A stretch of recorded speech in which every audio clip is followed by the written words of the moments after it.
debt that has been made public recently. Also, just to chime in on the ongoings, I'd say we need to keep really, really high and don't let our guard down at any point. This is us facing real-time challenges that need real-time solutions. So thanks so much for the mic, Amerix. Back to you.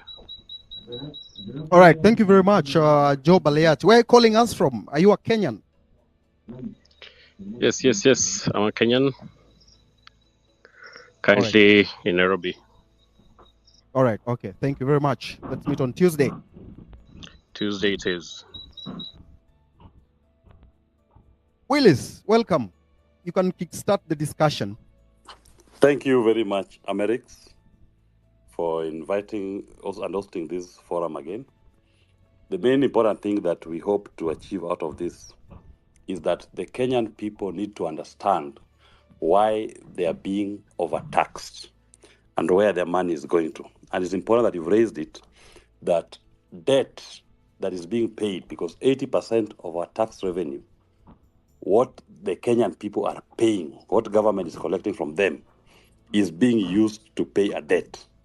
It is imperative for us to achieve accountability if that money, they know what debt they are paying for. Because as Jimmy will explain to us, over the last almost 10 years, we've paid over 5.4 trillion shillings as debt. And yet, in our debt books, we are being told we have 11 trillion Kenya shillings as debt. Why are you paying for this debt? It never goes down. It keeps going up. And we need to understand, was this debt taken for a particular project? Show us this project that is worth 11 trillion. What did it finance? And where was it in our budget? Did the Kenyan people in their parliament, in the Appropriation Act, identify a project which was financed? Because when you take a debt, you throw it in a project, that money must circulate in the economy. And the economy, when the money circulates, should be able to mop up and earn money out of that debt. The debt should be able to pay for itself once the money has circulated in our economy. Those are questions that Kenyans need to ask. William Ruto, in the last 2 years, 18 months, so to speak, has taken almost 1.8 trillion shillings in debt. Uhuru Kenyatta took over 6 trillion shillings in debt. We must ask, where was this debt anchored in our Appropriations Act? Where was public participation for this debt? And in the same period, you've paid 5.4 trillion shillings as debt. How comes then the debt is still 11 trillion? And did this money come into Kenya? Was it used for the benefit of the people of Kenya? What was our budget deficit, so to speak? That you can say, this was the balance, this was the deficit that we had to go into the market to raise. Because if your deficit in 10 years was only 1.3 trillion, then explain to us, why did you take a debt of up to almost 8 trillion? What were you borrowing for? You took loans of up to 6 trillion shillings when the budget deficit was only 1.3 trillion. And did this money land into Kenya? Because when we explain this concept, you'll notice that some of the money was taken and the money didn't even land in our consolidated fund. The money went into other private accounts, other people's accounts, accounts that are not in the CFS. The controller of budget cannot explain. In fact, if you ask her, she will say she cannot trace those payments that were made, even the receipt of the debt. All she can show you is that money left our CFS to pay for that debt. But she cannot show you money coming from the lender into our CFS, because account. The issue of domestic debt, our banks locally here issue treasury bills every the government issues and they go and take it up. Your own money, your deposits, because banks don't have their own money. It is your deposits they rely on.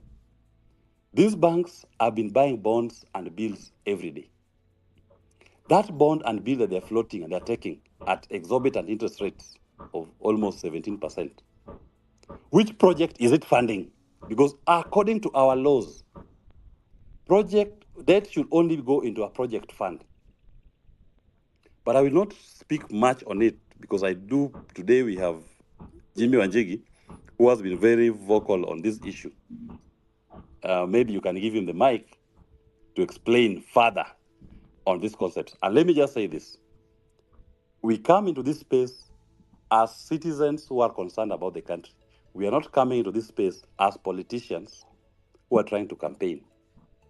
And we are open to be asked any questions, to be interrogated. The information we share can be used by anybody, even in UDA, any Kenyan.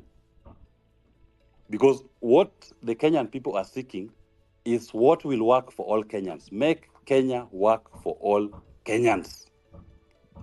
If the information comes from UDA, it will help. If the information comes from us and a citizen, it will help.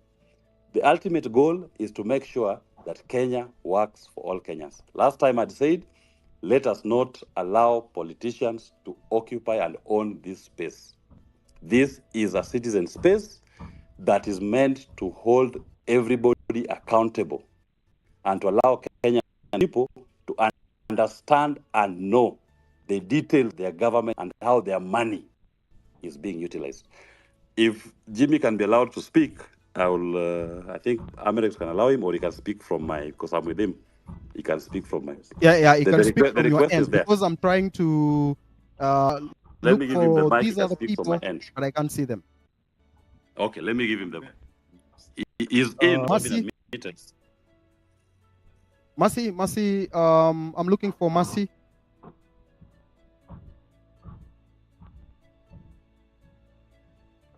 All right, before we wait for Mercy, Nelson, very interesting revelation. There is a JKIA heist going on currently, and you are the one who blew the whistle that our airports are now being sold, or is it being leased for 30 years? Are you able to give us a brief overview of that, and what are we going to do as a country to ensure that our installation, our assets are not leased without public? Nelson.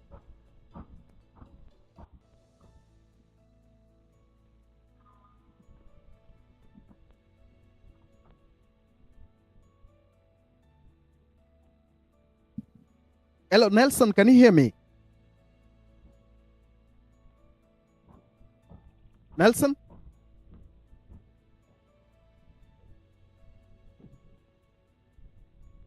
Hello, Nelson. Willis, can you hear me? Yes, I can hear you. Maybe Jimmy is here. You can just proceed now. Maybe you can introduce the topic so that we go in bits. Yes, Jimmy, welcome. Thank you, Amerix. I'm honored to be on. Thank you for the invitation. I'm sorry I couldn't have come on earlier. As you know, I was mourning my father. But now that we are here, let me be very clear.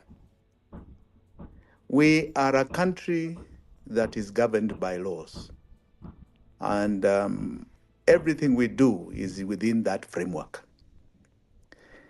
Our government, and it's important people understand this because for many people it's not basic enough.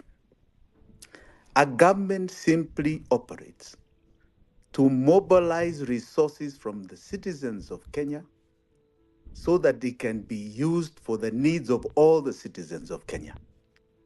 And to mobilize those resources, it has two avenues. One is taxation, which is the primary one, and the other is debt, which is simply supposed to be a top-up. That is all, a top-up. In fact, if you read the Constitution carefully, it is very clear that they expect us to have what you call a balanced budget, that we live within our means, the resources we are able to mobilize. Now, our 2010 Constitution and subsequent PFM, Public Finance Management Act, anchored what you call financial controls on our resources. Those financial controls embedded in the Constitution, embedded in PFM, are law. In other words, you are not supposed to breach those provisions. But what happened from 2013 when the law became active? This is where we say, because we have bothered to do, I believe, the first forensic audit on our public debt, this is when the rain started beating us. This is when the biggest fraud on the people of Kenya occurred. And if you don't mind, I would like to explain this in detail. One thing my late father taught me a long time ago is that to be a leader or to be able to talk to people, you must be able to teach. People must learn. When they learn, they grow in their knowledge and their scrutiny. So we bothered to commission an audit on our public debt. And this audit is called a forensic audit. A forensic audit is an audit that looks at fraud. Is there been any avenue that the law has not been followed in the procurement of our public debt? So when the president the other day said he's got a forensic audit team, or task force as he called it, the first thing I looked at is on all those appointees, there's no forensic auditor at all. A forensic auditor is a very different breed from just a simple auditor. These are licensed people. And we bothered to get what was the foremost forensic auditor in Kenya, a man called Bernard Muchere, who had done a lot of internal audit for government for the last 41 years. He headed the team, and within, let's say, about 4 to 5 months, he had completed the entire job. These records are public, so there was nothing that was hidden. So what happens is that our laws anchor this debt. It says, for example, that debt must be on the budget. Number one. It says that debt in the medium to long term should only be taken for development. Number two. It says that you cannot borrow for recurrent expenditure. In other words, to pay salaries, or if people want to get on a jet plane to fly off to and pay for that. You can't pay for any other expenditure other than development. And then it says, number three, that if you want to borrow because you have cash flow problems, you can, but it must be within 1 year, and it must be paid within that 1 year. And on top of that, it gives a maximum, a ceiling. And the ceiling says this: it cannot be 5% more, it can only be a maximum of 5% of the total tax revenue, audited tax revenue returns of the previous financial year. So if you collected 2 trillion in tax revenue, then 5% means that you cannot take more than 100 billion. It also goes further to say that that is expected to be an overdraft at CBK. Now, that is the basis of our laws. One other provision I might like to say is what is called Article 214. Article 214 says there is the consolidated fund where all our revenue must be put in. So whether it's tax revenue, whether it is debt revenue, it must be put in one simple fund called the consolidated fund, one account, nothing else. So where did the rain start beating us? In 2013, the Uhuru Ruto government went to the parliament and they proposed an amendment number 1 to the Consolidated Fund, an amendment through the Public Finance Management Act, that you amend the Constitution, Article 214, through the Public Finance Management Act, which, as you and I know, is an illegality. You cannot amend the Constitution through an act. And they added two more provisions that were not in the Constitution, saying that money, in essence, do not have to enter the consolidated fund. That was the first. The second is that they introduced something called Supplementary Budget Number 2. Supplementary Budget Number 2 was another foundation of fraud. If you read the provisions in the Constitution on a supplementary budget, first, it is an addition to the budget that has been passed by the end of June that year. So it is just supplementing the items there. And there is a maximum that the addition cannot be more than 10%. Now, that means that there's a ministry, for example, that is building a road, and they find that it was 100 shillings, and the cost has gone up to 110, so they ask for the 10 more. But it is already in the budget, 100 shillings. Supplementary to, they suddenly decided that they're introducing something called a new budget. A new budget with the new projects that were not in the previous budget passed in the appropriations of that June. So this is where the fraud began. Now, the fraud began with those two. So money started being borrowed that were not on the budget. Money started going into accounts that were not the consolidated fund. And our summary is simply this. And I'll give you a summary from July 2013 all the way to June 2023. 10 years. Remember, I said debt is a top-up. It is not a principal. So we said, let us look at the accounts of government. What is the government expenditure? How much did the government put on the budget for development? It was 6 trillion shillings. How much did they put for the counties? We put the figure. How much are their salaries over those 10 years? We put the figure. How much were their operations expenses? We put the figure. How much were their pensions? We put the figure. One item we removed, because this is what is called a primary balance, we removed one item called any debt payments. So we found a figure of 14.6 trillion. We said, very good. That's the sum total of 10 years. Fantastic. So how much income did we get? How much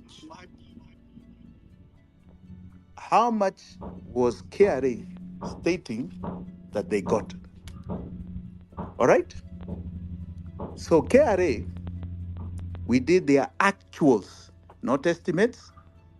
It's simple math. We calculated simple math, and that figure over that period was 13.3 trillion. So we had what you call a shortage of only 1.3 trillion. 1.3 trillion was the only item that was needed for a budget, for all those budgets of 10 years. That is the top up that was required. That is what many economists like to call the deficit. Nice, simple, clean, 1.3 trillion. So we said, okay, how much did we borrow? We borrowed, Eric, to your shock, a figure of 7.7 trillion over the same period. In other words, if you do the subtraction of 1.3, 6.4 trillion more than we needed, more than was on any budget that had been put forward, more than any approval from Parliament, because Parliament approves a budget where the debt is anchored. That means that 6.4 did not go to anything for the sovereign called the Kenyan. It is simply a heist. But we didn't stop there. We went on. And we said, in the same period, how much money was allocated to debt payments? How much of our taxes, the ones that Kenyans sweat to pay, went towards our debt payments? Our figures had ended because we had done July up to July 2022, we found we had paid 5.6 trillion. To June 2023, we added another 1.4. So there you have 7 trillion. Then this last financial year that has just passed, with the controversial bill that you're seeing people rejected, this last financial year, we paid another 1.8. So that is 9.8 trillion we have paid for debt payments, right? We overborrowed by 6.4. Okay, what are we being asked for today? The figure is 11 trillion. This figure does not come down. When we did our audit in 2022, it was 8.5. Today, it's going to 11 trillion. You now balance it between how much, what the dollar exchange rate is. This is a phenomena that we cannot deal with. This is a grievous fraud, and we are never meant to pay it. It is our chain, it is our slavery. And let me put that slavery in context as to the debt that has been taken. Two things I want to say. Our biggest problem is that you must understand that debt is tax in advance. Our taxes have to pay it. So you go back to our history, even before we had these great laws in the Constitution and PFM, Public Finance Management. When Moi handed over the economy of Kenya to Mwai Kibaki, Moi was collecting 170 billion in tax revenue. And he was paying, of every 100 shillings of that tax revenue, 28 shillings towards debt payment. He had in 1995 appealed to donors, in other words, the creditors, at a group called the Paris Club, and had gotten softer repayment terms. He was paying 28. He had rescheduled his debt. He was paying 28 shillings of every 100 to debt. So Kibaki takes the economy and he hands it over to Uhuru in 2013. And at that point, Kibaki has taken revenue to 1 trillion shillings, just under. Just under. And you know how much he was paying to debt of every 100? 18 shillings of every 100 shillings was going to debt payment. So he had brought it down. Great. We had seen the modernization of Kenya because Kibaki is the father of Kenya's modern age. In 2022, Uhuru Muigai Kenyatta, but I must say Uhuru and Ruto were in the same government, hands over to Ruto. And at that point, revenue had gone to something like 2.1 trillion, double. But 70 shillings of every 100 was going to debt. Today, as we are talking, 80 shillings, just under 80 shillings of every 100 of tax revenue we sweat and contribute goes towards the payment of one item called debt. So you can understand why he wants to come and tax us more and do everything he can, because we are at that state where you have just a manager who is simply just receiving money and paying debt. He's not managing any other affair. That is the critical nature. Wait, Jimmy. What did you say? I had something 80, 100, something. Can you repeat it so that it gets deeper into our bone marrow? Yes. Let me repeat it. Eric, can you hear me now? Yes. Okay. Let me repeat.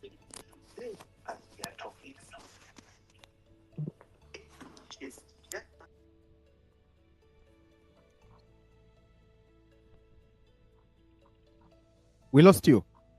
Can you hear me now? Yes. Can you hear me now? Just repeat that bit of 80, 100, something. Yeah. I will come back.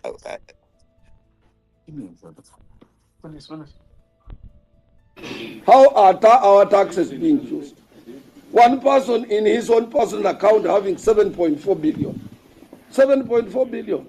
You go up to Bungoma, where I come from, where poverty is the order of the day. 100 million is siphoned from Bungoma.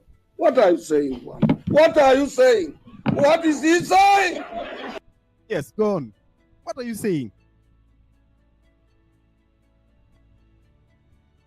Hello, Jimmy. We lost you. Mercy, I can see you here. How are you, Mercy? Can you hear me? Just hold on, Jimmy. Mercy? Can you hear me, Amerix? Amerix, Just hold can you on a hear bit, me? Jimmy, we lost you. Mercy, can you hear Okay. me? Mercy? Mercy? We can hear you. Yes, go on. Can you tell us what happened? Why? Because we say debt. The debt problem is because of the political class. And the political class begin this problem by hoodwinking the people down there, the rural people, the voters. They con and steal from them. Then they graduate from the rural voters to the treasury. Can you please tell us, Mercy, what happened down there in Uasin Gishu?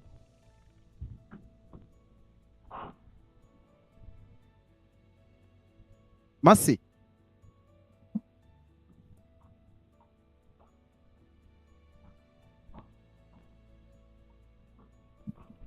Mercy, is there a problem from your side? Mercy? Eric, shall I continue? Can you hear me? Okay, go on. A lot of confusion everywhere. Sorry, Eric. I was saying, you asked me to repeat that for what is this about every 100? So what has happened is that when Moi handed over the economy of Kenya to Kibaki, he handed over a revenue base of taxation of 170 billion. That's the amount of tax Moi was collecting. And of every 100 shillings of that debt, he was paying 28 of every 100 towards the payment of debt. When Kibaki handed over his economy to Uhuru Muigai Kenyatta, he was collecting 1 trillion. He had taken revenue tax collection to 1 trillion from 170 by widening the economic base of Kenya, removing barriers to our growth. And of every 100 shillings of tax revenue, he was paying 18 shillings towards the payment of debt.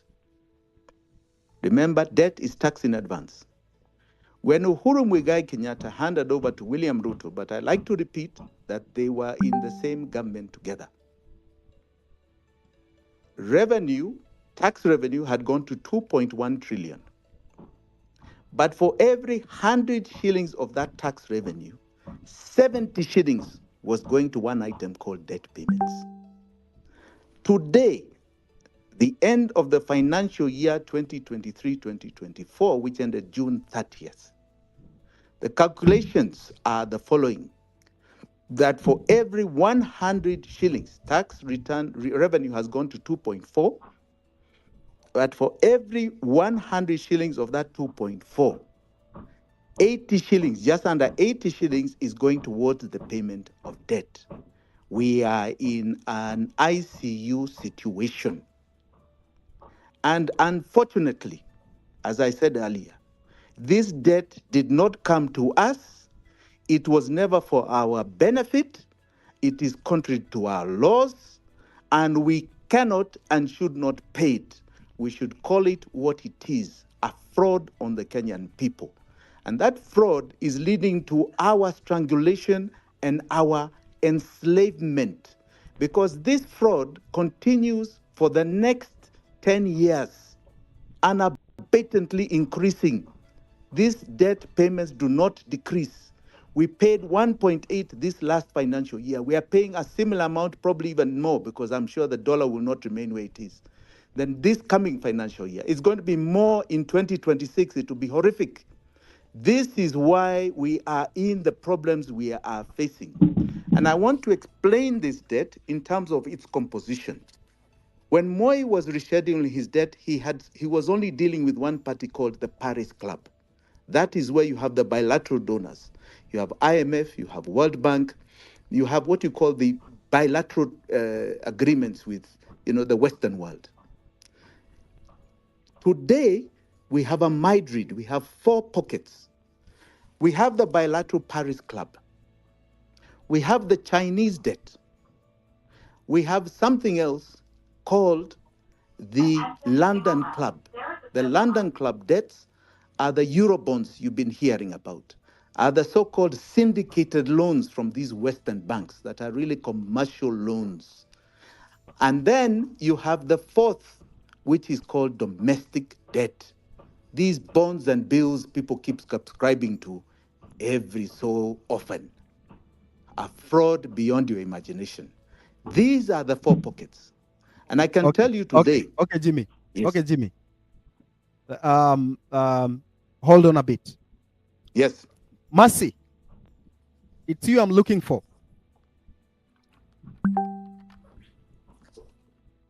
Mercy, go on. Your mic is on. Go ahead and speak.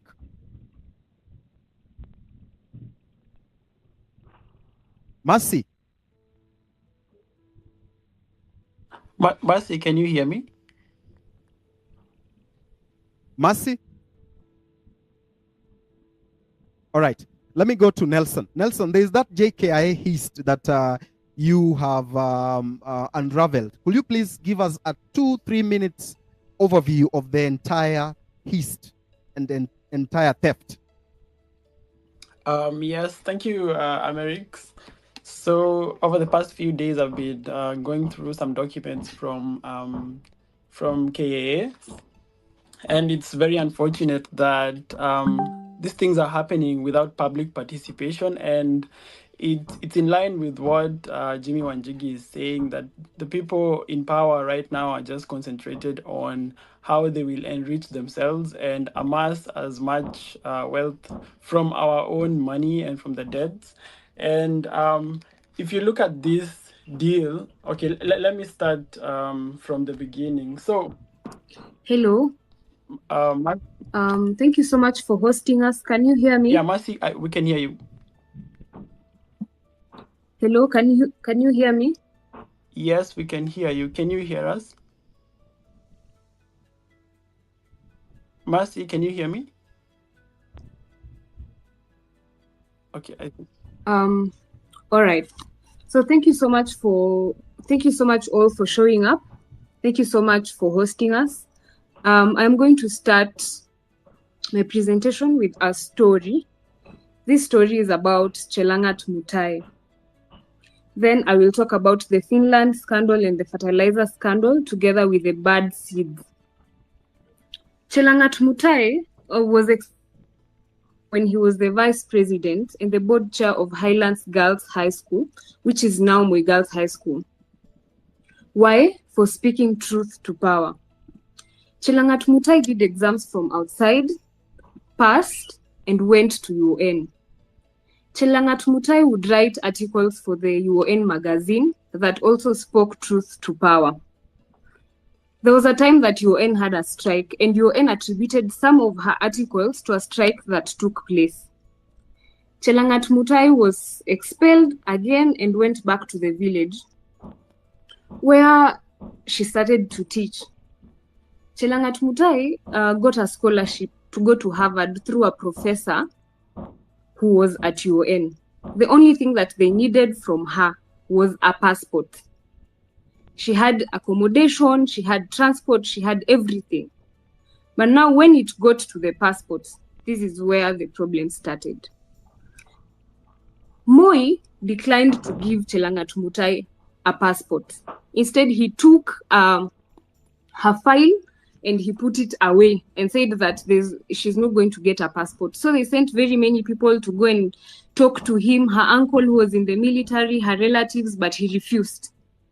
And now this started her career. How? Because kama mumekata atoke Kenya, she decided she was going to make Kenya work for her. That is how she became the first woman, first Kalenjin woman, and the youngest member of parliament in Kenya. The Wasingishu Finland-Canada scandal. I'm not going to talk about myself or any of the students. Today, I will talk about 4 parents, only 4 out of 379 parents. Number 1 is Guka. If you listened to me, ile siku nikiongea niliuliza those leaders, nikawauliza nyinyi mumesema tukuje meeting hii time, mumefika saa ngapi? Guka hapa hajakula. The Guka that I was talking about was 75 years old at the time. He lost 1.2 million to this scandal. How? He had a grandson. Aka decide now, okay, now I cannot give you this land because this land is, by the time in Africa, when you need to help yourself, it is not going to be enough. So what am I going to do? This is your inheritance. But because unataka kwenda kusoma, what I am going to do is I am going to sell this land so that I pay for you school fees, you go. So he sold the inheritance of the grandson. Then these people, he was very vocal in the beginning, very, very vocal. He would talk about it, he would come for meetings, and then all of a sudden, he would not show up. You would go look for him and he would just be silent na anawaambia nyinyi mtulie tu, watawalipa tu, msijali. And so you wonder, what did these guys do to Buka so that he does not want to speak? Because he was not paid. We asked him, were you paid? He said, I was not paid. There's a widow who had her firstborn in this scandal. Again, she paid 1.2 million. And she got this money by selling her property. She sold her plot with her house inside it, inside the plot. So she sold, aliuza nyumba na kauza plot yake. Siku hizi wanaishi kwa rentals. So that huyu mtoto akitoka hapa akuje atusaidie, asaidie siblings wake waone venye wata make, yani watajisaidia tu in this life. Now they are living in a rental house. Unaweza imagine majirani wakipita what they say, because first of all she is a woman, secondly yeye ni widow, third sahi aliuza shamba yao, sasa sahi wako kwa rent. Can you imagine the shame first of all, and then the mental torture that huyu mzazi ana go through? You have sold everything, wewe na mtoto wako mnakaa hapo kwa nyumba, mnaangaliana, mnashangaa tutafanya nini? There's no, when you ask these people, they wanauliza, wewe ulipea Mandago pesa yako, ama ulipea Chelili, ama ulipea nani? And you know very well ulilipa kwa county. There's a widower who had 3 kids. He lost 4.2 million to this. 4.2. He sold a house of land. Na kama wewe unatoka Shags, ata anyone knows how land is so precious, very precious. Akauza 5 acres. Na tulikuwa tumepewa 2 weeks. 2 weeks mkuwe mmeleta pesa, kama hujaleta pesa unakuwa disqualified. So this man, he's a widow, he has raised his 3 daughters, ameenda ameuza shamba yake is. So hiyo shamba imeenda at a price, get a buyer na that amount, like the right amount of money. So he lost 4.2 million. Tulienda mkutano, the last meeting alikuja, tulikuwa na Chelili, Mbarorot na Mandago, na akawaambia mimi nimelipa pesa zangu, niliuza shamba, na akasema niliuza shamba zangu eka 5, nikalipa 4.2 million. Sina mahali pa kuenda. Sasa wacha nirudi nyumbani. Nikifika huko nikae tu, mtakuja mnizike. The worst thing is that this man would not have found out about this because anatoka huko ndani, ziwa ndani. He would never have found out about leaders. Hawangeenda kwa grassroots levels during burials, wedding ceremonies, na kuambia watu, you know what guys, we have this program that is taking people abroad. So he sold his 5 acres. You can, and now when he asks again, anaulizwa wewe ulipea pesa yako nani? Lastly, I will talk about a parent with 2 kids. This man lost 2.5 million Kenya shillings. He had 2 daughters in this scandal. He paid 2.5 million to the same account. Then this thing, pesa ikapotea. Mpaka sahi bado sisi wote, everyone mwenye alikuwa kwa hii kitu ako Kenya.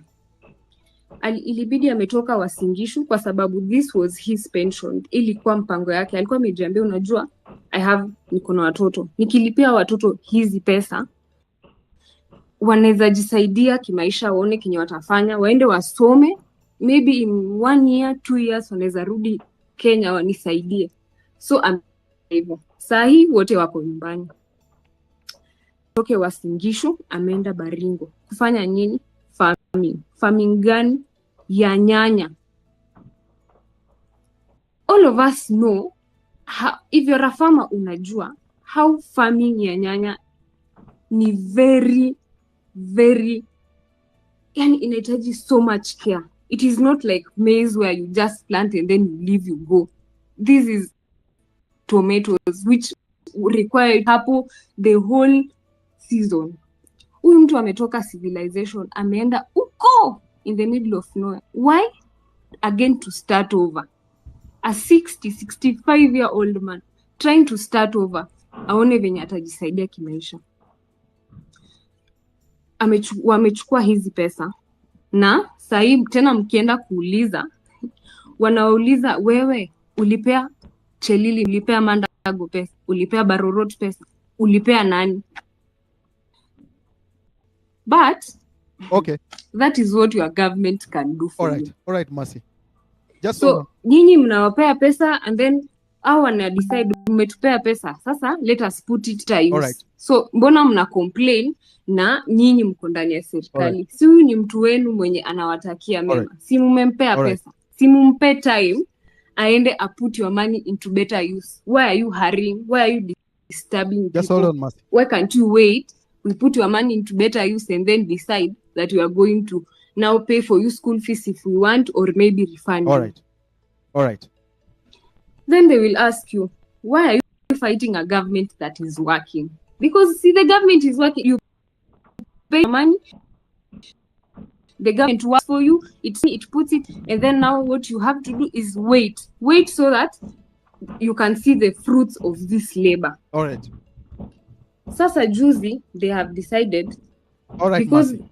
Hold on there. I don't want a job. I do not want a job. Hold on the there, thing Mercy. that ilileta all of this is I was supposed to go to school. So why do you want to give me a job when ningekuwa nimeenda kusoma? Now they have seen they cannot get to me, so they start using proxies. You start talking to my family and start telling them, kwani huyu mtoto ameulizia appointment akanyimwa. Hold on the there, thing that ameulizia dialogue akanyimwa. Ameapproach nani akakataa kumpea kazi. Huyu mtoto anataka kuenda kufanya kazi wapi? Mbona tunaongelea kazi ya mtu mmoja na kuna 379 others who are suffering, who have sold their land, who have sold their property penye wanaishi. All right, Mercy. Hold there. But that is your government for you. She can't hear me well. Let me bring in Francis. Gaido, what is your comment on all these issues of politicians stealing money, stealing loans, looting money all over? What do you think is the way forward here? What are we going to do as citizens? Because we cannot keep on talking, tweeting, writing, posting. We need action. We need to take action. We need to take action, Amerix. We are tired of this bullshit. We are tired of the garbage we are seeing everywhere. So let me tell you something weird I observed today.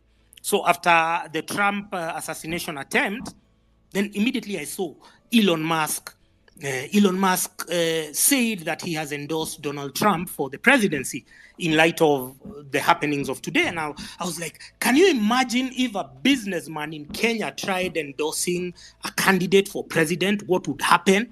We have seen the repercussions. We have seen everything that happens in Kenya when you align with one individual or presidential candidate. It's become so bad that if you are involved in politics, you are socially and economically isolated. We saw during especially Uhuru's presidency, which was very vindictive, very toxic. Uhuru ensured that everyone was below him because he wanted to remain as the alpha and omega.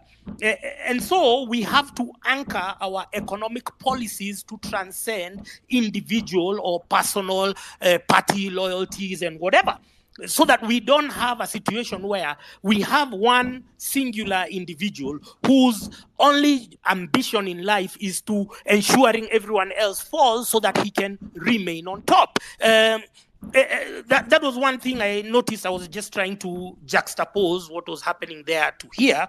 But then we come to why we are in the situation we are in, who is influencing our policies, who is deliberately crafting our downfall, who is making sure that we remain poor, we remain an oppressed people. Number one, I can always say it's the opportunists, the people who have profited from our misery, our collective misery. Is number one is the foreigners. Personally, I like calling them, please pardon me for my French, I like calling them Muzungu pieces of shit, not the entire race, but the ones who are narcissistic enough to be able or to craft the ideology that only them should prosper and the rest should be below them. So we've been talking about capital flight, and one of our biggest problem in Kenya is that, and they have hoodwinked us. For instance, I started hearing of something called the African Growth and Opportunity Act, AGOA, since the 80s and then or the 90s and the 2000s, and they made it look like access for our products to the American market is a privilege. Yet we are good designers, yet we have the raw material, yet we have the expertise to, for instance, when you go to America, you go to one of the Woolworths or whatever stores, you go Walmart, I don't think they have Woolworths, but you go to Walmart and whatnot, you're going to see jeans, you're going to see clothes which are written made in Kenya. So they've been made in our EPZ factories here in Athi River and whatnot. And they go there just to be labeled, just to be put a brand, if it's Levi Strauss and whatnot, and yet the same can get into the local market. But then they erect entry barriers. They erect entry barriers for even local entrepreneurs, so that our products, which are made with our cotton and with our labor and with our resources, can access a foreign market. And we cannot get the same quality here. So it's almost like we are beneath them. It's almost like it's been institutionalized. It's almost like the bureaucratic pieces of shit who work in KRA, who work in Treasury, are conspiring with these foreigners to ensure that we remain as oppressed people. You look at our coffee. Our coffee is diminishing in our production, but the best of our coffee is taken outside the country. And then they go and take just a fraction of it, 10%, and then they mix it with 90% of Brazilian coffee, and then it is imported here as Nescafe, and you idiots are here, you are celebrating that you're drinking coffee, yet it is 10% of the same coffee that your parents and grandparents are growing in their farms. You understand? So we've been deliberately put in this state, and then they come and scaremonger you and tell you, build and fashion all these narratives about stability and economic prosperity, but it is them who are prosperous. Us, we are remaining here consuming third-rate products while we have the capacity to build. And one thing we should be focusing on is domestic consumption, value addition, so that when we are exporting something, we are not exporting to a go down in Dubai so that it can be value added and packed and branded. We can do all of that here and create those jobs so that we sell to these Muzungu pieces of shit at the same, value, at the same marked up value that they would buy from somebody else. And that is what farmers in Latin America are doing. So it is, and that contempt continues spreading to how we approach our immigration. For instance, in Kenya, any foreigner can land in JKIA and get a visa on arrival. But us, we go to the US Embassy, you are queued there. They make us go through hoops. They take our application fees. They don't even refund.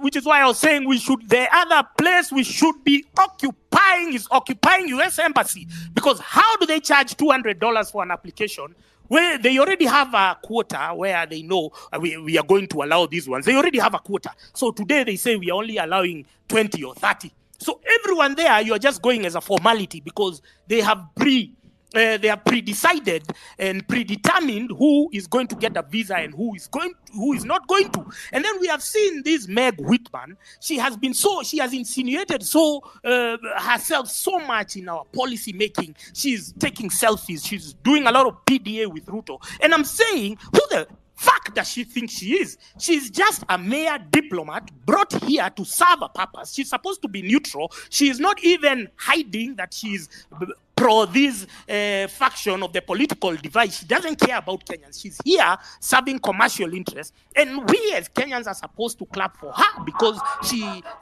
Ruto held an umbrella for her. That is the highest form of contempt. We are here because of colonialism. These are the offshoots of colonialism in the 60s and the 70s, and we still find ourselves in the age of the Aquarius. We are still complying with such nonsensical PR stunts. So if we are saying occupy everywhere, we also include occupy US Embassy, because number one, they have enabled this rogue regime. They have facilitated all these things you're seeing, the murders and the genocide and the massacres in Githurai and Rongai. But over and above that, they have implemented, because we have a weak Ministry of Foreign Affairs, they have implemented some immigration policy where Kenyans are made to feel as if we are going to beg for visas. You should make those decisions earlier, so that if you're not going to give somebody a visa, you're going to refund 75% of the education or of the applicational fees, and I think everyone, we are on board with that. I'm going to touch on something about education. We are where we are because, number one, of our media is very toxic. You have seen how they tried to suppress the numbers of the people in Kware, in Mukuru kwa Jenga. They were lying blatantly. Linus Kaikai, shame on you if you're listening. You're full of shit, you journalists. Journalists should not be allowed anywhere where we are doing our protests or doing our activities, because if you're going to get the real information from the people and then you go and alter it because you've been paid by State House, then we should not allow you to be there. So journalists are one part of the problem. Number two, we have religion. And number three, we have the educational curriculum. We've been talking about something called the quota system. I've been speaking about it severally. So during the Moi era, they came up, and during 844, they came up with something called the quota system, where now they select, it's almost like they sieve, it's almost like they cherry pick the best brains, which will go to some certain schools which have better facilities than the others. But if you look, and Jimmy was talking about the amount of money that has, we've been expending in the name of debt. We've been collecting. Now this year they've collected in taxes. They are going to borrow another probably 2 to 3 trillion in loans, but we are not seeing anything on the ground. The counties are not building anything. So the quota system, and there is this misconception that the government built Alliance School or the government built Mangu High School. No, the schools were started and they were donated by colonialists. They were donated by the colonialists because they had grabbed our land. Now they wanted to make some concessions to hoodwink the people who are stupid by then, to be hoodwinked with a church. It was always the Holy Trinity. So there was always a church, a school, and a hospital. So they hoodwink you with that. They give you that trilogy. And so the land was was donated, and then they mostly donated it to the church. But the parents who took their children there were always charged a development fee, and that development fee was in every fee structure. And that is what was used to build the schools. Over and above that, there used to be harambes. So there is nobody who can claim that the government has ever built any school. But why do we find ourselves with this so-called capitation? And again, I repeat that you idiots who are saying that Matiang'i should be president, you need to understand that they allocated hundreds of billions of shillings over 10 years to go to capitation, money that should have gone to build schools instead, so that instead of converting social amenities like halls into or dining rooms or whatever, instead of converting them into boarding facilities, then we would have expanded the educational facilities and educational access. I give you another example. There's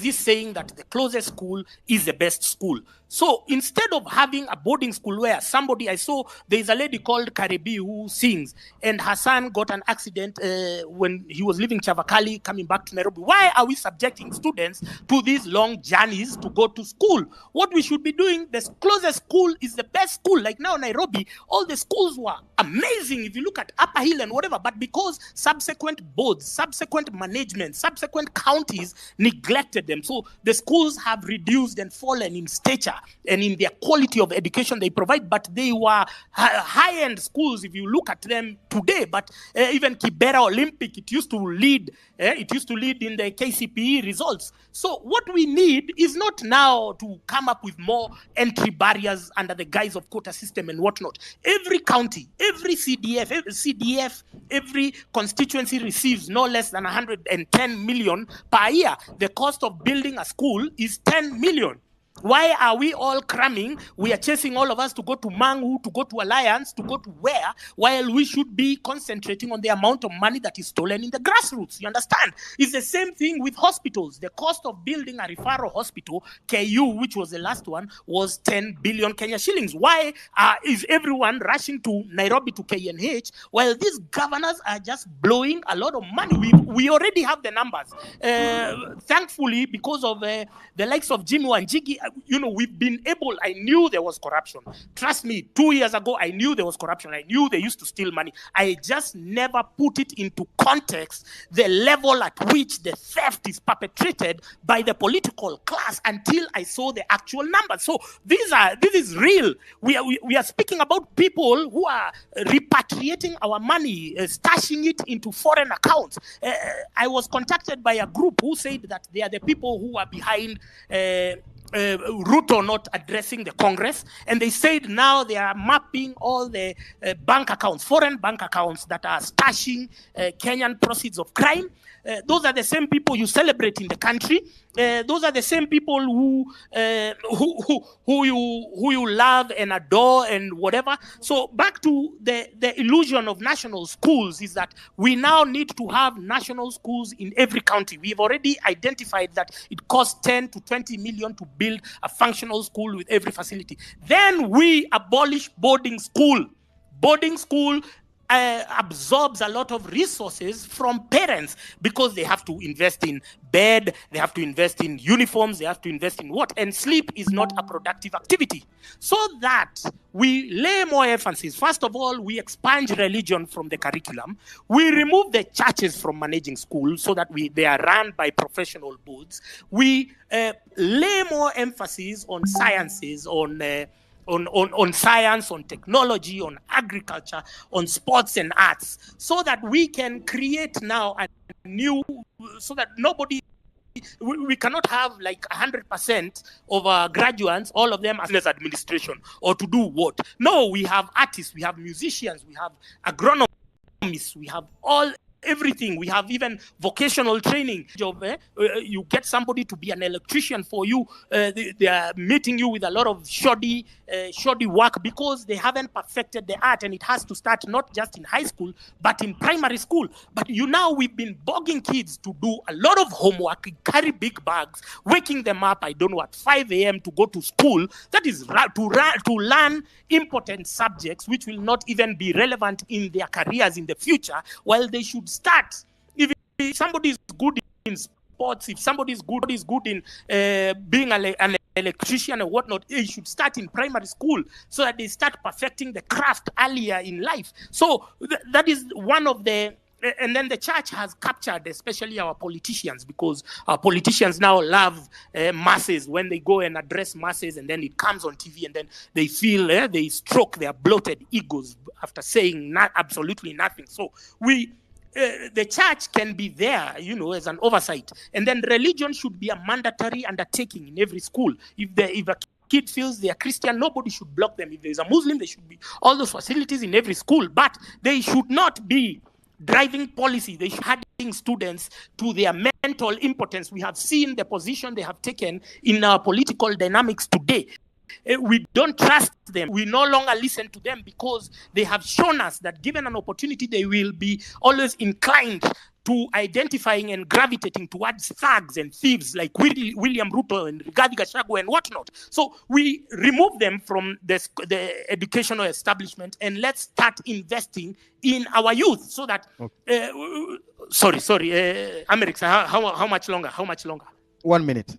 1 minute. Okay. So we expunged religion from the curriculum because this CBC was an imposition of Fred Matiang'i and Uhuru and God knows who else. We don't know when it was, whether there was public participation, but even if there was, we have come to understand that public participation in Kenya is a formality. It's just done, for the cameras. But now let's be intentional. And even as we are talking about overhauling the political and economic structure, let every sectoral, every sector contribute in a way. You already know the challenges that affect you in your, whether it's in industry, whether it's in agriculture, so that we have one harmonized document to overhaul our economic blueprint, so that we build a new one, we anchor it to the constitution, so that in future, one president cannot wake up and say, oh, because I hate Jimi Wanjigi, I used to love him, he's my friend, let me go rock up to his house and raid him when his family is there. We don't want to see such scenes again, and they will only be a figment of our imagination. They will only be a distant past if our reforms are intentional, if they are deliberate, and if they are forthright, and if we are all committed to the same particular process. Thank you very much, Amerix, for having me. Thank you very much, Francis. Let me go back to Jimmy. Jimmy, can we continue the discussion again about the debt? You were talking about the four levels of debt in this country. Yes, Amerix, I'm glad to be back. I was saying that we have what you call 4 pockets of debt. And the 4 pockets are described this way. The Paris Club pocket. Pocket is the pocket that has the Bretton Woods institutions, IMF, World Bank, and a lot of the Western bilateral agreements. We have another, which is called the London Club debt. The London Club debt is where you have Euro bond, and you have syndicated loans. Very expensive debt. Then you have the Chinese debt. Some of it, most of it, very kosher, but there's been some malfeasance, which I'll explain shortly. It's very soft, but I'll tell you of something that was glaringly a big fraud on Kenyans. And the last pocket is what you call domestic debt. Now, remember what I said earlier, that in what is called the medium to long term, our law is very clear. You can only borrow for development. Only borrow for development. So you'll find in the bilateral, what you call the Paris Club debt, the bilateral ones, you'll find them on the budget. You'll find line items. For example, USAID is funding a bridge in Lamu, for example. Or British aid is funding something in education. Or there is a road being built by the Italians, and it's on the budget. It is always in what you call the appropriations bill. The appropriations bill is basically the budget according to our laws. Now, you'll find that. You'll find there is support for IMF and World Bank in the budget. It is there. Some budget is about going to line items, what are called vote items in the budget. Some of this IMF money I'll come to later, we are questioning what it's about because it is not in the budget.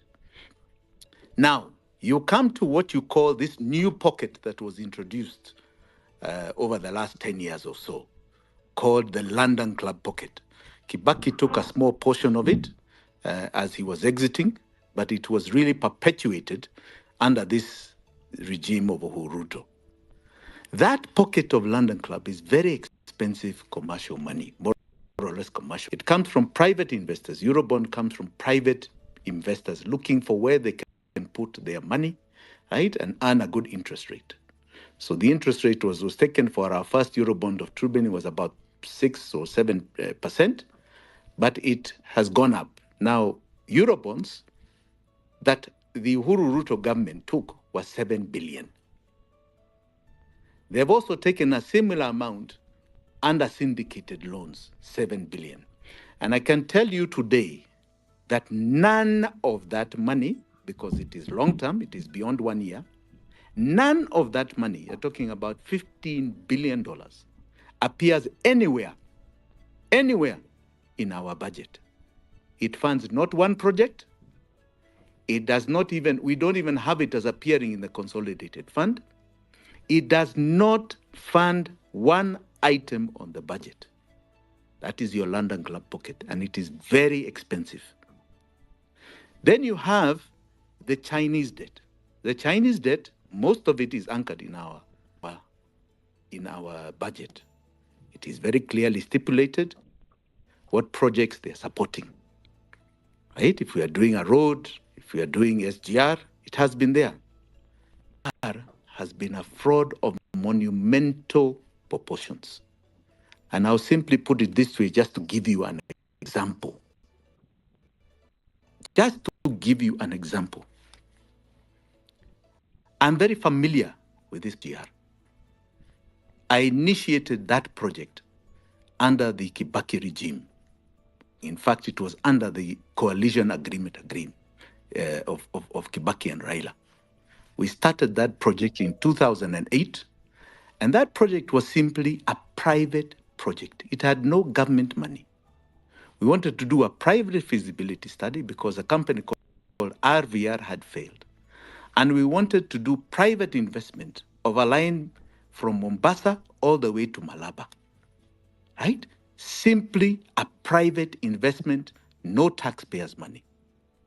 Our costing out of our feasibility study and our technical study came to 55 billion shillings, all the way from Mombasa to Malaba. I suddenly saw an amount of just Mombasa to Nairobi, somebody parachuting a project that had become government under the Uhuru Ruto government of 380 billion, just Mombasa to Nairobi. That project from Mombasa to Naivasha costed for what were called the original construction plus rolling stock amounted to 500 billion shillings. So just to give you a summary. So the cost of the project is 500 billion. Chinese Exim Bank, that's the Chinese debt, say we are going to loan the Kenya government a total of 90% of that money. So Kenyans, you must raise 10%. 10% of 500 is 50 billion shillings. So us from our hard-earned taxes must pay 10% before they pay the 90%. So we did an audit of these amounts. It's part of our debt audit. We did an audit. What happened? Did the Chinese give us all the money that they said? Yes, they did. They gave all the money. It was paid directly to China Road and Bridge Company, the 90%. So did Kenyans raise the 50 billion, which was 10% of 500, right? And did they contribute their share of 10%? We did the sums. Now, on the loan part, I want you to remember we are servicing that loan at very expensive rates. In fact, this coming month, there's a big bill coming up. Now, did we raise the 50 billion as our contribution of 10%? So we did the numbers, right? And it's called self-raising finance, SGR grant from the Treasury. So 50 billion was supposed to move from Treasury to Kenya Railways and then to the contractor called China Road and Bridge. So we just did the math. Eric, it was not 50 billion that was paid. It was 644 billion shillings that came out of the Treasury to go to Kenya Railways, to then go to China Road and Bridge as self-raising finance for a project worth 500 billion. So we paid for it with our own money and even more. And yet we took a loan and we are paying back that loan. China Road and Bridge for the building of SGR from Mombasa to Naivasha was paid a total of almost 1.2 trillion for a project of 500 billion, according to the contract documents. So 700 billion above what was required. That is a frightening fact. Then you come to something called domestic debt.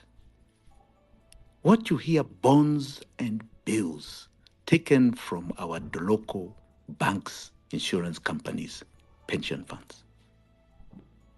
This amount of the total debt we're talking about, almost 11 trillion, today stands at 5.1 trillion. 800 from our pension funds, 700 from insurance companies, the rest from banks. In other words, it's our deposits, the Kenyans' deposit in our banks, that the banks have decided to take to the treasury, loan to the treasury, and then our taxes pay them their huge interest rates. So you can see where you see some bank CEOs earning humongous amounts of bonuses and all sorts of amounts like 300-400 million shillings a year. This is why our money going to our government and our taxes paying for all these banks to make humongous profits at our expense. You and I try and borrow, we are told to borrow at 25%. They are loaning to the government at 16%. It is a monumental fraud because, again, there is nowhere in our appropriations bill revenue you can say this money. Look at the day they took an infrastructure bond of 200 and something billion shillings. I think it was February. What infrastructure on the budget was being funded? Nothing. Nothing. These bonds and bills have funded nothing in our budget. And yet, do you know how much interest we have paid for 5.1 trillion over 10 years? We have paid them a total 2.7 interest payments. This is criminality beyond your imagination. And there are things here that have perpetuated this fraud. KCB, Cooperative Bank, Equity Bank, banks that have perpetuated a very clear fraud on the Kenyan public, us as depositors, and us as taxpayers, and made humongous profits, become oligarchs against the sovereign, against us. And we must start saying we are not going to take this rubbish anymore. And this rubbish goes this way. If you have deposits in those banks, if your parents have deposits in those banks, we should pull them out tomorrow, not today, not yesterday, not the day after, tomorrow, if not today. Remove that money. Take it to banks that are not defrauding us, because what is happening there is a fraud of the highest proportions. I want to go back to the London Club debts. These bonds, Eurobonds, these syndicated bonds, these syndicated loans, none of those appear on the budget. But one underlying fact you will find is that somewhere along the way, like you saw recently with the latest payments of Eurobond, the last payment of Eurobond was paid 500 so-called billion balance, right, of the 2 billion we had borrowed. That was paid by World Bank, IMF. Why are they underwriting money that never came to us? Who is this that they are backing? So here they are. They encourage us to take those very expensive loans, knowing full well they are not on a budget. And then when we can't pay, IMF comes up and it starts rattling. Oh, we can save you, but these are the conditions. And the conditions become a matter of they become a matter of our slavery. Now, all this information I'm giving is in the public domain. Our forensic audit is in the public domain. We got it from public documents. We are not trying to create new documentation. And we've been speaking this for the last 2 years. Kenyans need to understand categorically that we are in a mode of slavery. And with this slavery, by going back to the point where we were saying today, 80% of our tax revenue is going to one item called debt. These debts I'm talking about, and which we have already paid for. We don't owe, but we are going to keep being made to pay unless we cut off this chain because it is illegal. We do not owe it. This coming financial year, 2024-2025, the estimate from the Treasury of debt payments, keeping the current exchange rate, is 1.853164. In other words, 1.853 trillion shillings is going towards the debt payments this financial year of 2024-2025. You come to the year 2025-2026, it is 2.2 trillion to be paid to debt payments. You go to the next year, 2026-2027, is 2.352. And remember, we are getting what you call diminishing returns on our revenue, the Laffer curve, which is the maximum you can squeeze out of us. There is no item in our budget that is taking so much money. People are complaining about confidential funds of 700 million shillings. Look at this year. You tell me which item is taking over 1.8 trillion, one single item in debt payments, in any payment. Nothing is doing that. Nothing at all. This is the tragedy that we are living in. We are in slavery. And we are in such slavery that William Ruto is soon going to come and tell us that he can no longer pay it. And that we have been unable to pay it because, you people rejected the finance bill. Now I cannot raise revenue. So now I have to default on this payment.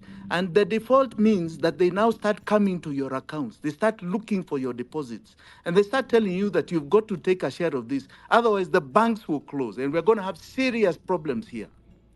Ghana went through this. And Ghana are suffering today.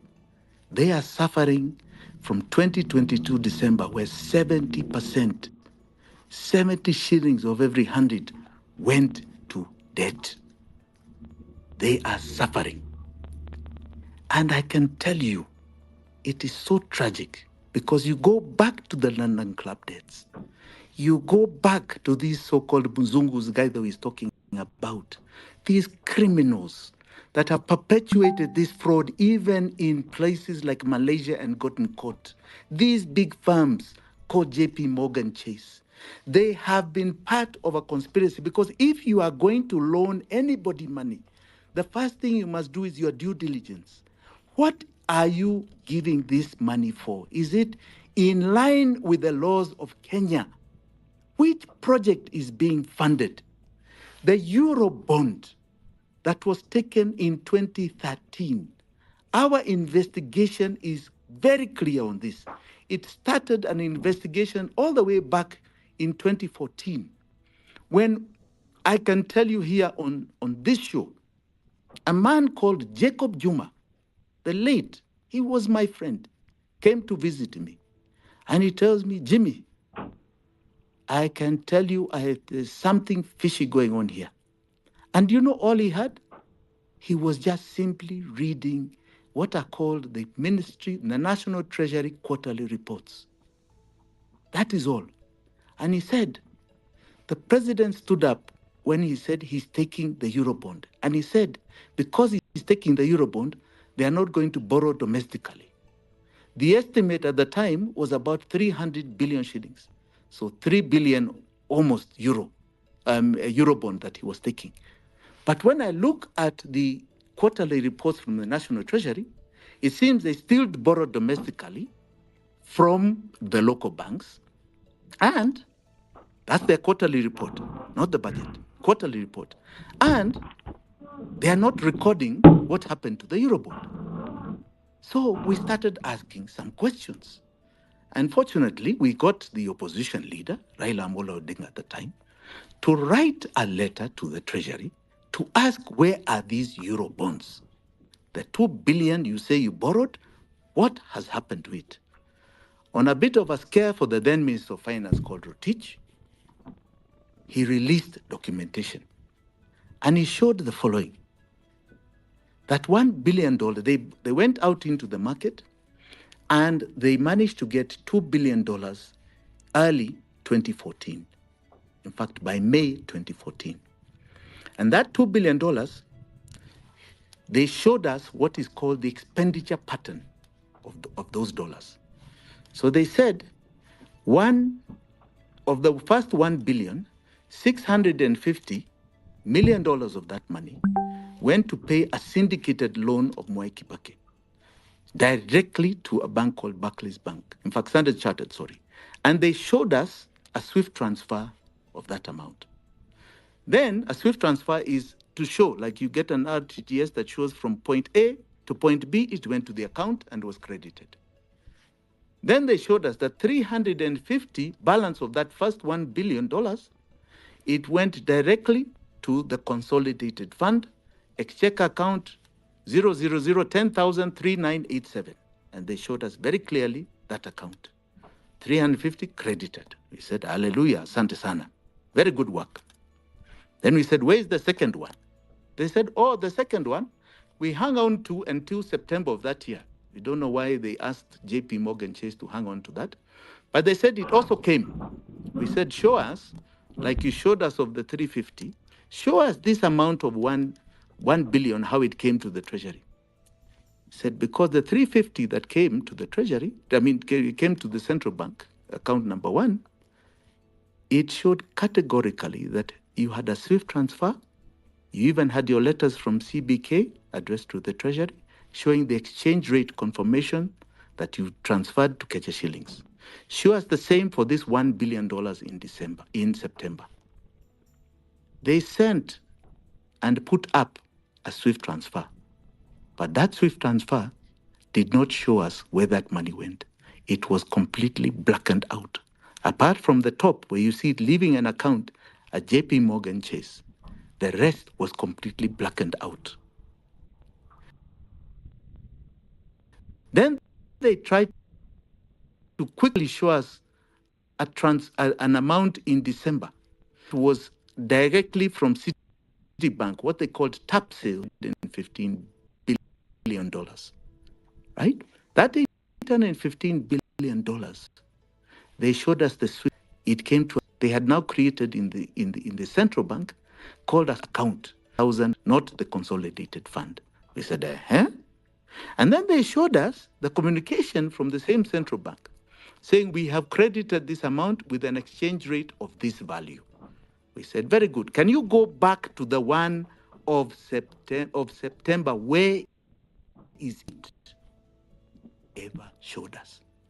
We eventually saw it in the Auditor General's special audit of the Eurobond done by Edward Auko.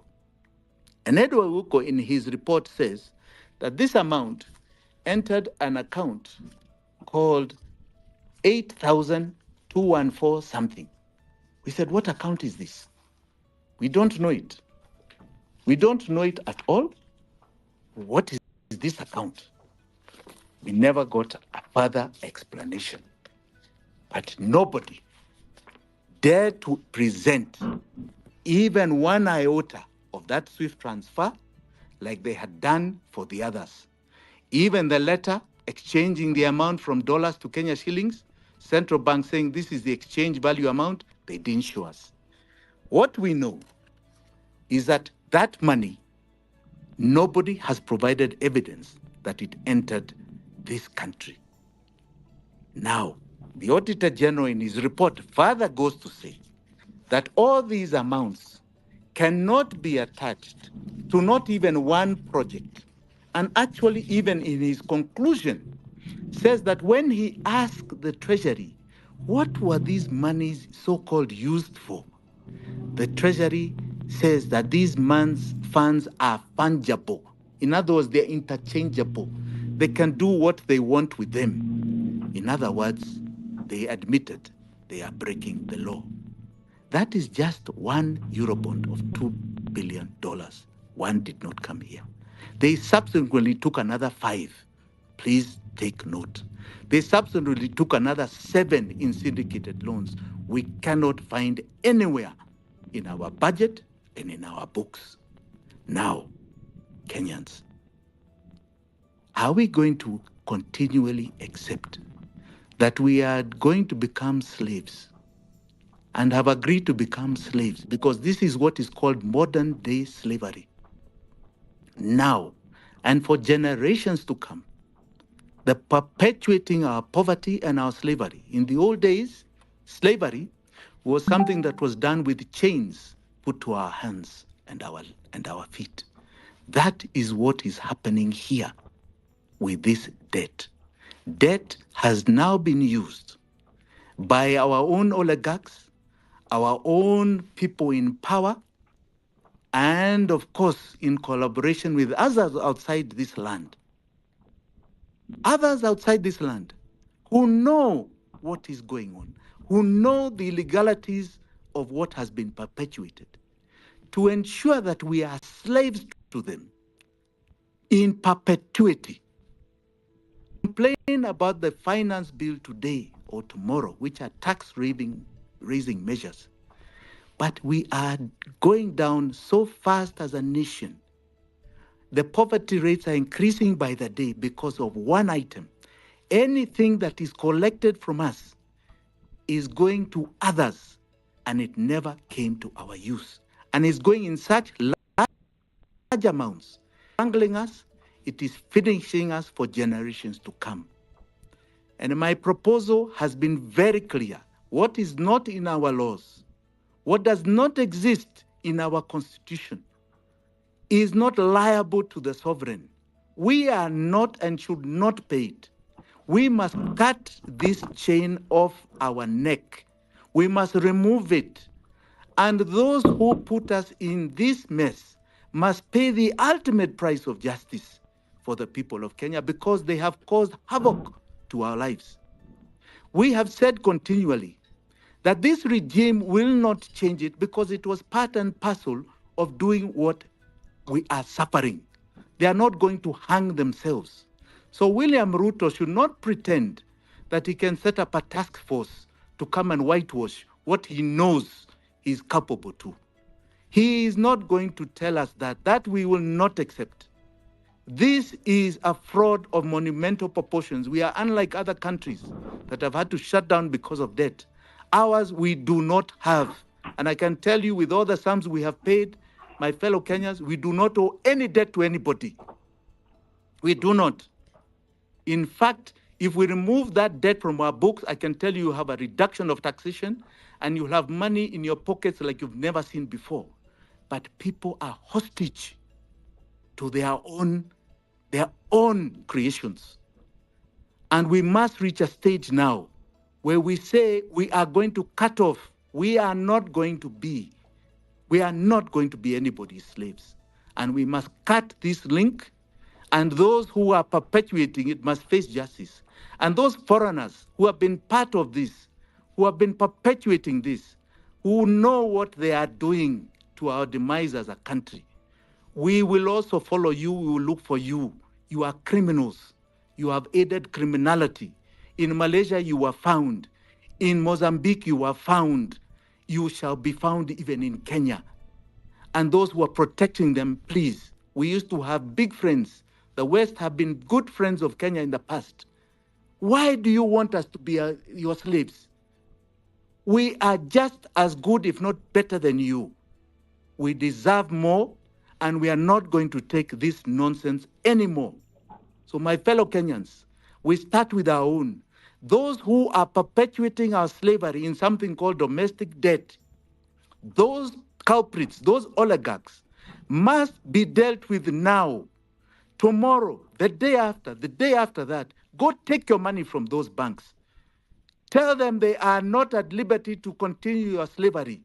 Tell those banks that decide they are going to put money in bonds and bills to our detriment, bonds and bills, money that does not enter the consolidated fund, money that is going to buy bullets to kill our children, that we cannot account for. We are not going to agree anymore. Stop them and tell them that you are going to go and greet them. if they perpetuate this mentality. But now that they have done it and they have sunk us, take your money back. Tell them you are going to put to enterprises and banks that are not perpetuating your slavery. Let us start at home and we shall deal with the rest one after the other. Asanteni sana, Eric. All right. Oh, oh, oh, oh, oh. My goodness. So you, Jimmy, can you hear me? Yes, loud and clear. So you, what have you done, or what are you doing in your position? Because I know you are capable. You have the means. What are you doing in your position to ensure Yes. that justice on this economic fraud is given to Kenyans? Because Kenyans right now are unable to put money in their pockets. That's correct. Bad. That's correct, Amerix. And I can tell you, they will not be able to. As long as we have this monster, they will not. So the first thing is that we must get rid of these people from power. Anybody that has aided and abetted this must get out of power. We must have a fresh broom. They must be removed from power because they will never accept to cut off this chain. They were part of creating it. So we must get power. That is number one. And this revolution, I want to congratulate this revolution. This is the only way. I want to congratulate those who are doing it. I want to say categorically here, I condole with the soldiers, the fallen soldiers of this revolution. And you shall one day receive commendations from a government that understands that you are heroes of this republic. We must cut off this chain, and it comes by cutting off these people in power. They must exit power. That is number one. In our own way, we have educated people. There are people who are taking up cases in courts abroad, because there's no point of trying to do it here. We have seen our courts do amazing things that you wonder what law they follow. There are people who are taking up cases in Paris and in London, right, for various aspects of this debt. Human rights lawyers who are doing so out of their own volition pro bono. But this is not about one or two issues, items. It is not about others saving us. It is not about just Jimi Wanjigi. It is about us collectively saying it is to our demise to continue this. It must be all of us saying we are not going to agree. We are not going to agree that our children were born to be slaves and their children to be even worse slaves than they were. We must say no, and we must collectively come together and agree that that can only come with a dynamic shift that we are seeing today. This is a moment that is earth-shaking for this republic. We use it and do it properly. We will never be chained. We will see greatness in this nation, and you see us stretch this wave beyond the borders of this land. And you shall see somebody called the Great Kenyan that will be more dominant than you're seeing those Western nations. But we must get rid of this chain. This is our chain. No matter what you do, no matter where you go, no matter which way you move, if you do not remove this chain, we are done. There's no other solution.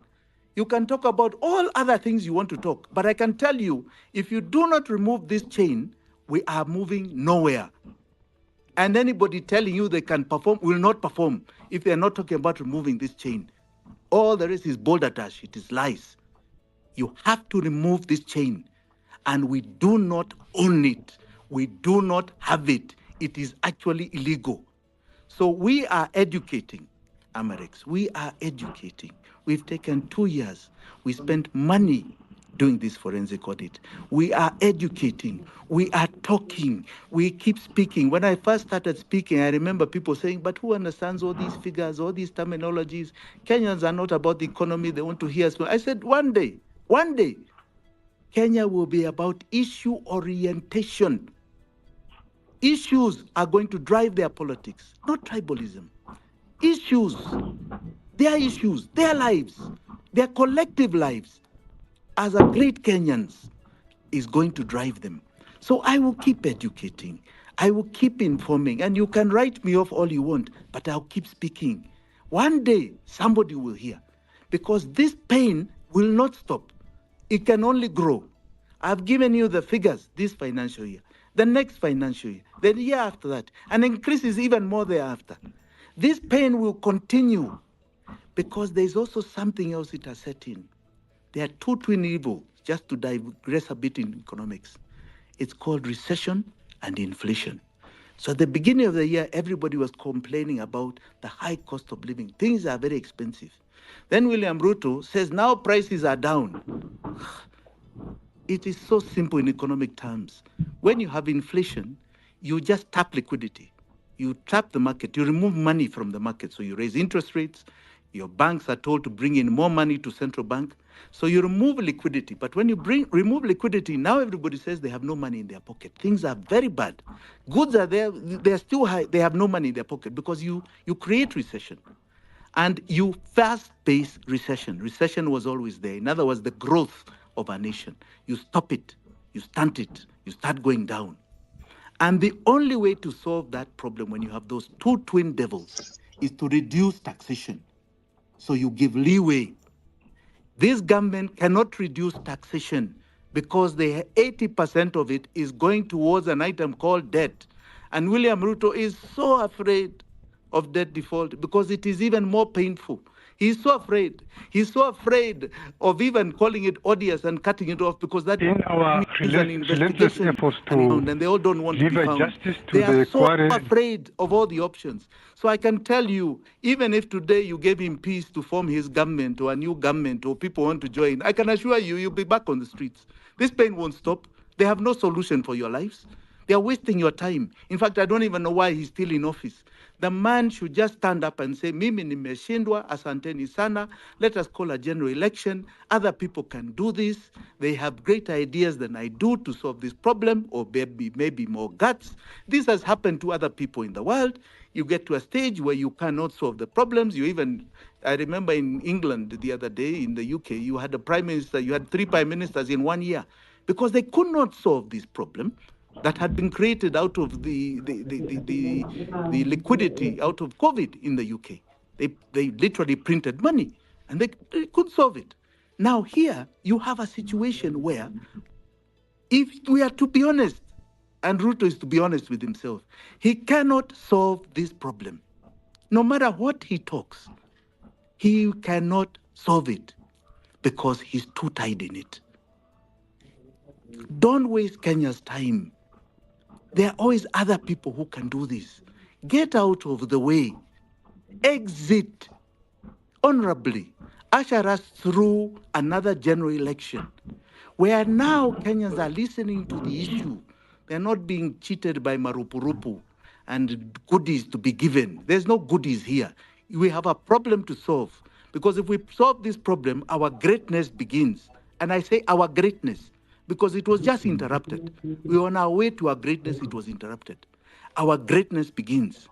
Allow those that the people feel can solve their problem to hang in there. There's nowhere where it says you must have a contract of 5 years. Hang in there, Jimmy. Thank you. Right. Thank you. I see my co-host Nyakundi is there. And there is a lady here who was talking about pandemic and IMF and World Bank. Maybe Nyakundi, can you bring her? Excuse me. Hello. Just hold on a minute, Tony. Tulikuwa taka hawa kubwa. Tumegonga wangapi? Tumegonga gapi? Wote. Hata Kidiki.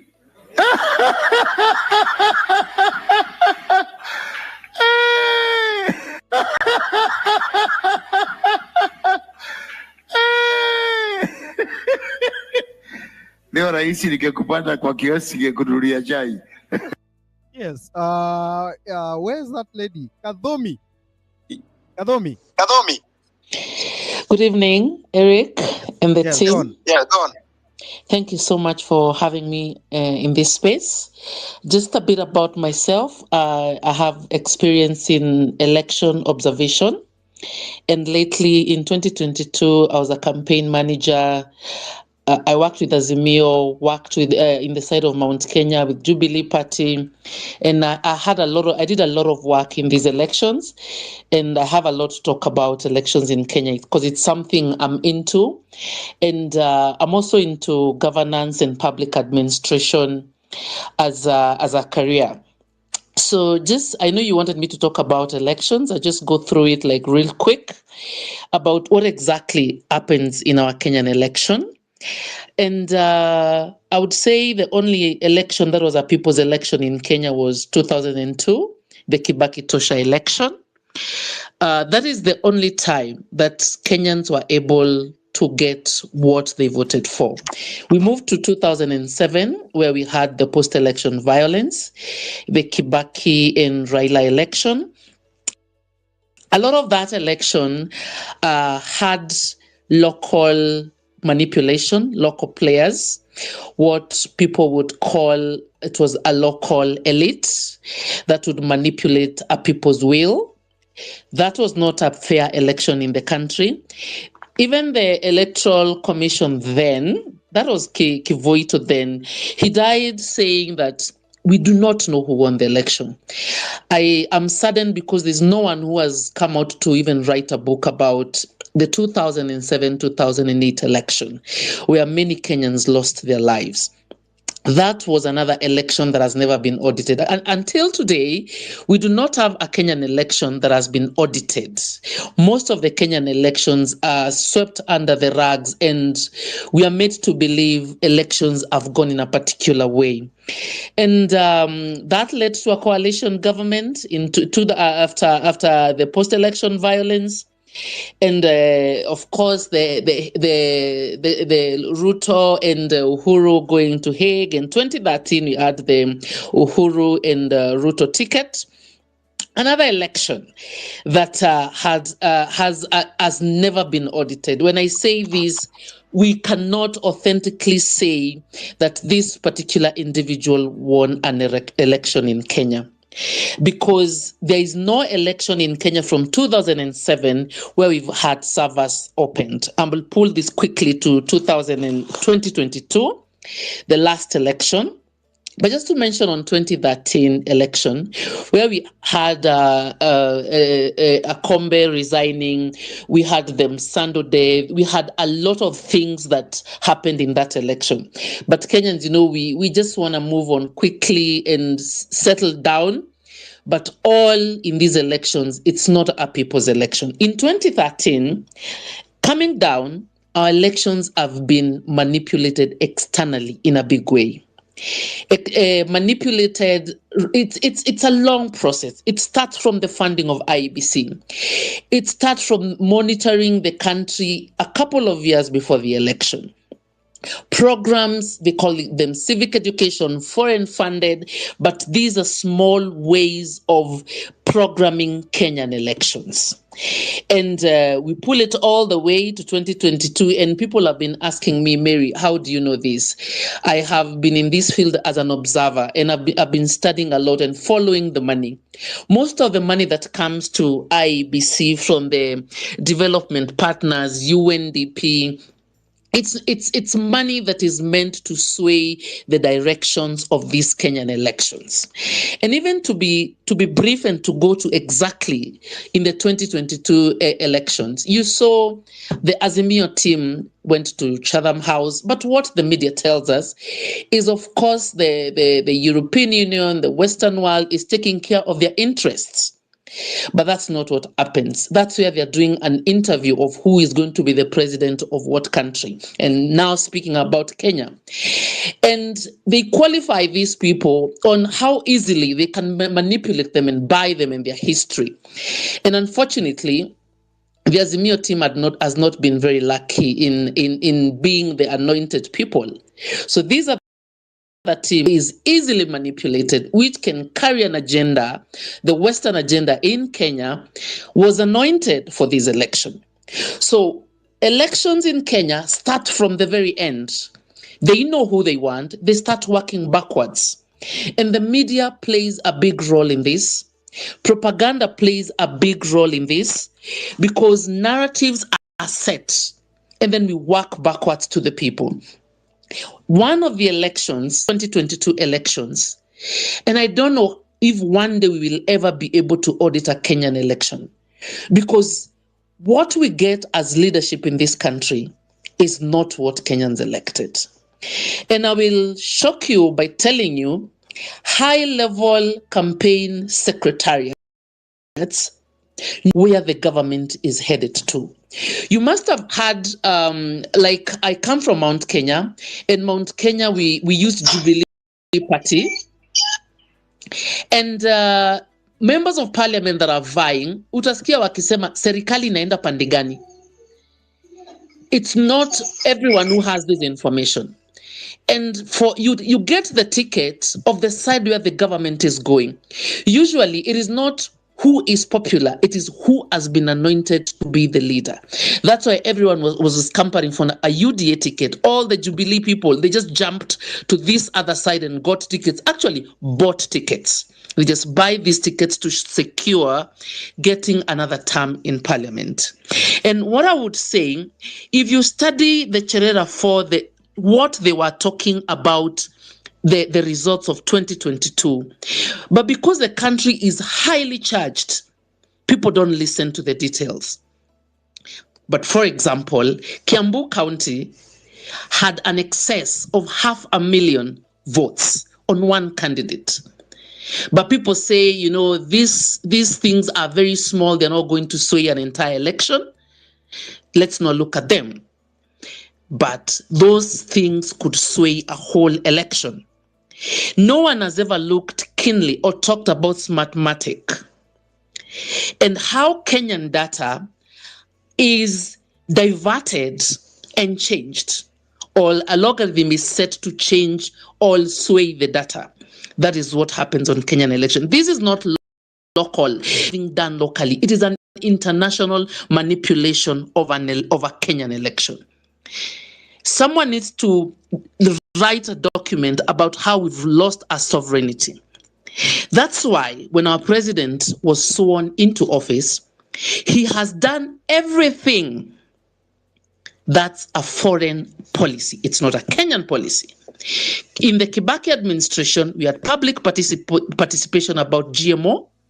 Documents sit in parliament, but what did Ruto do? Immediately he came in, he lifted the ban on GMO. No public participation, nothing discussed in parliament, and GMO was allowed in Kenya.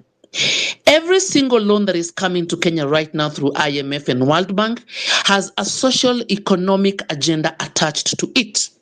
We give you this loan, you pass this bill, you pass this bill. That's why right now the agriculture bill has been passed.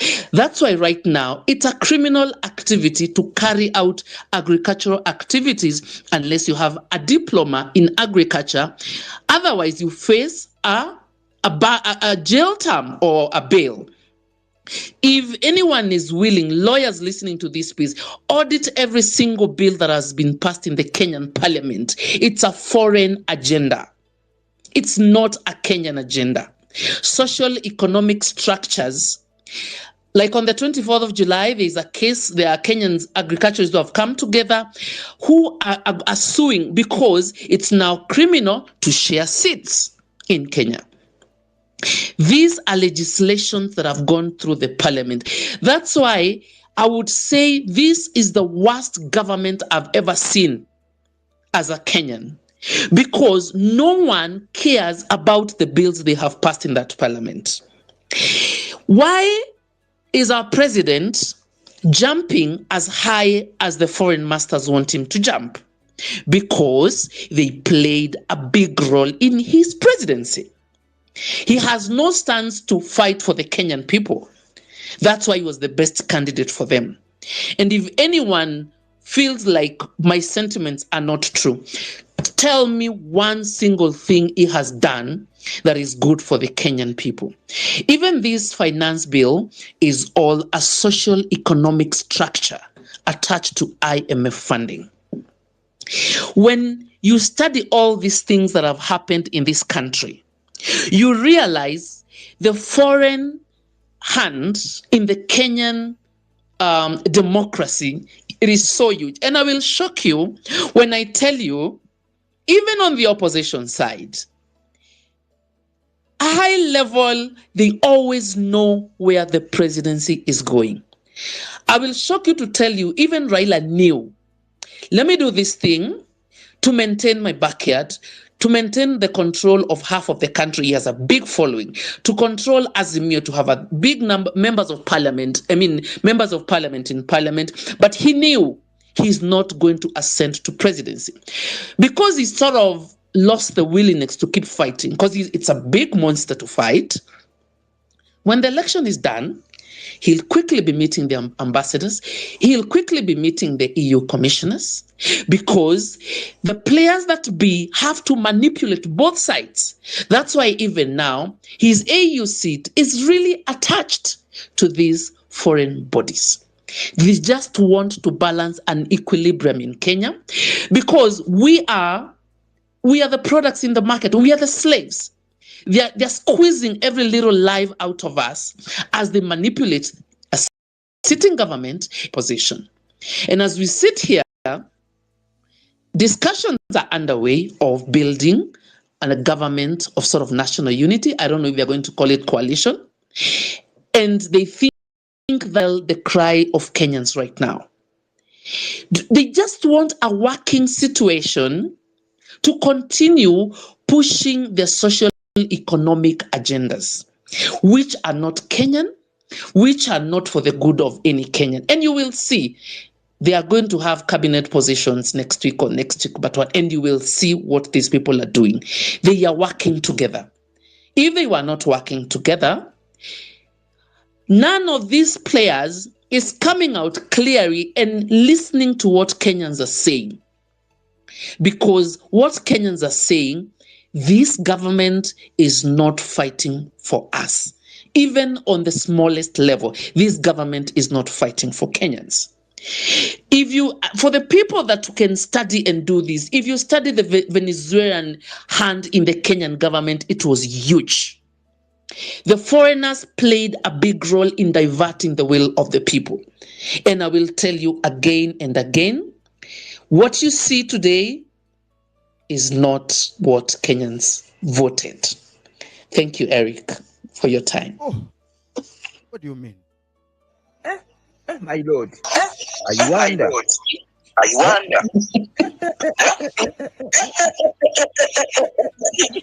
I wonder.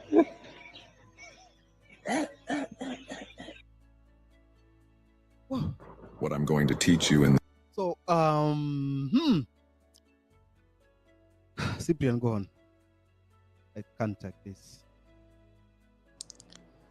Okay, thank you, Eric. Allow me to bring in Mr. Tony Gashoka into the broadcast. So kindly, you can proceed.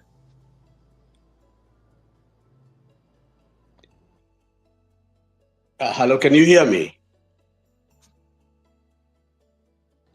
Yes, we can. Can you hear me?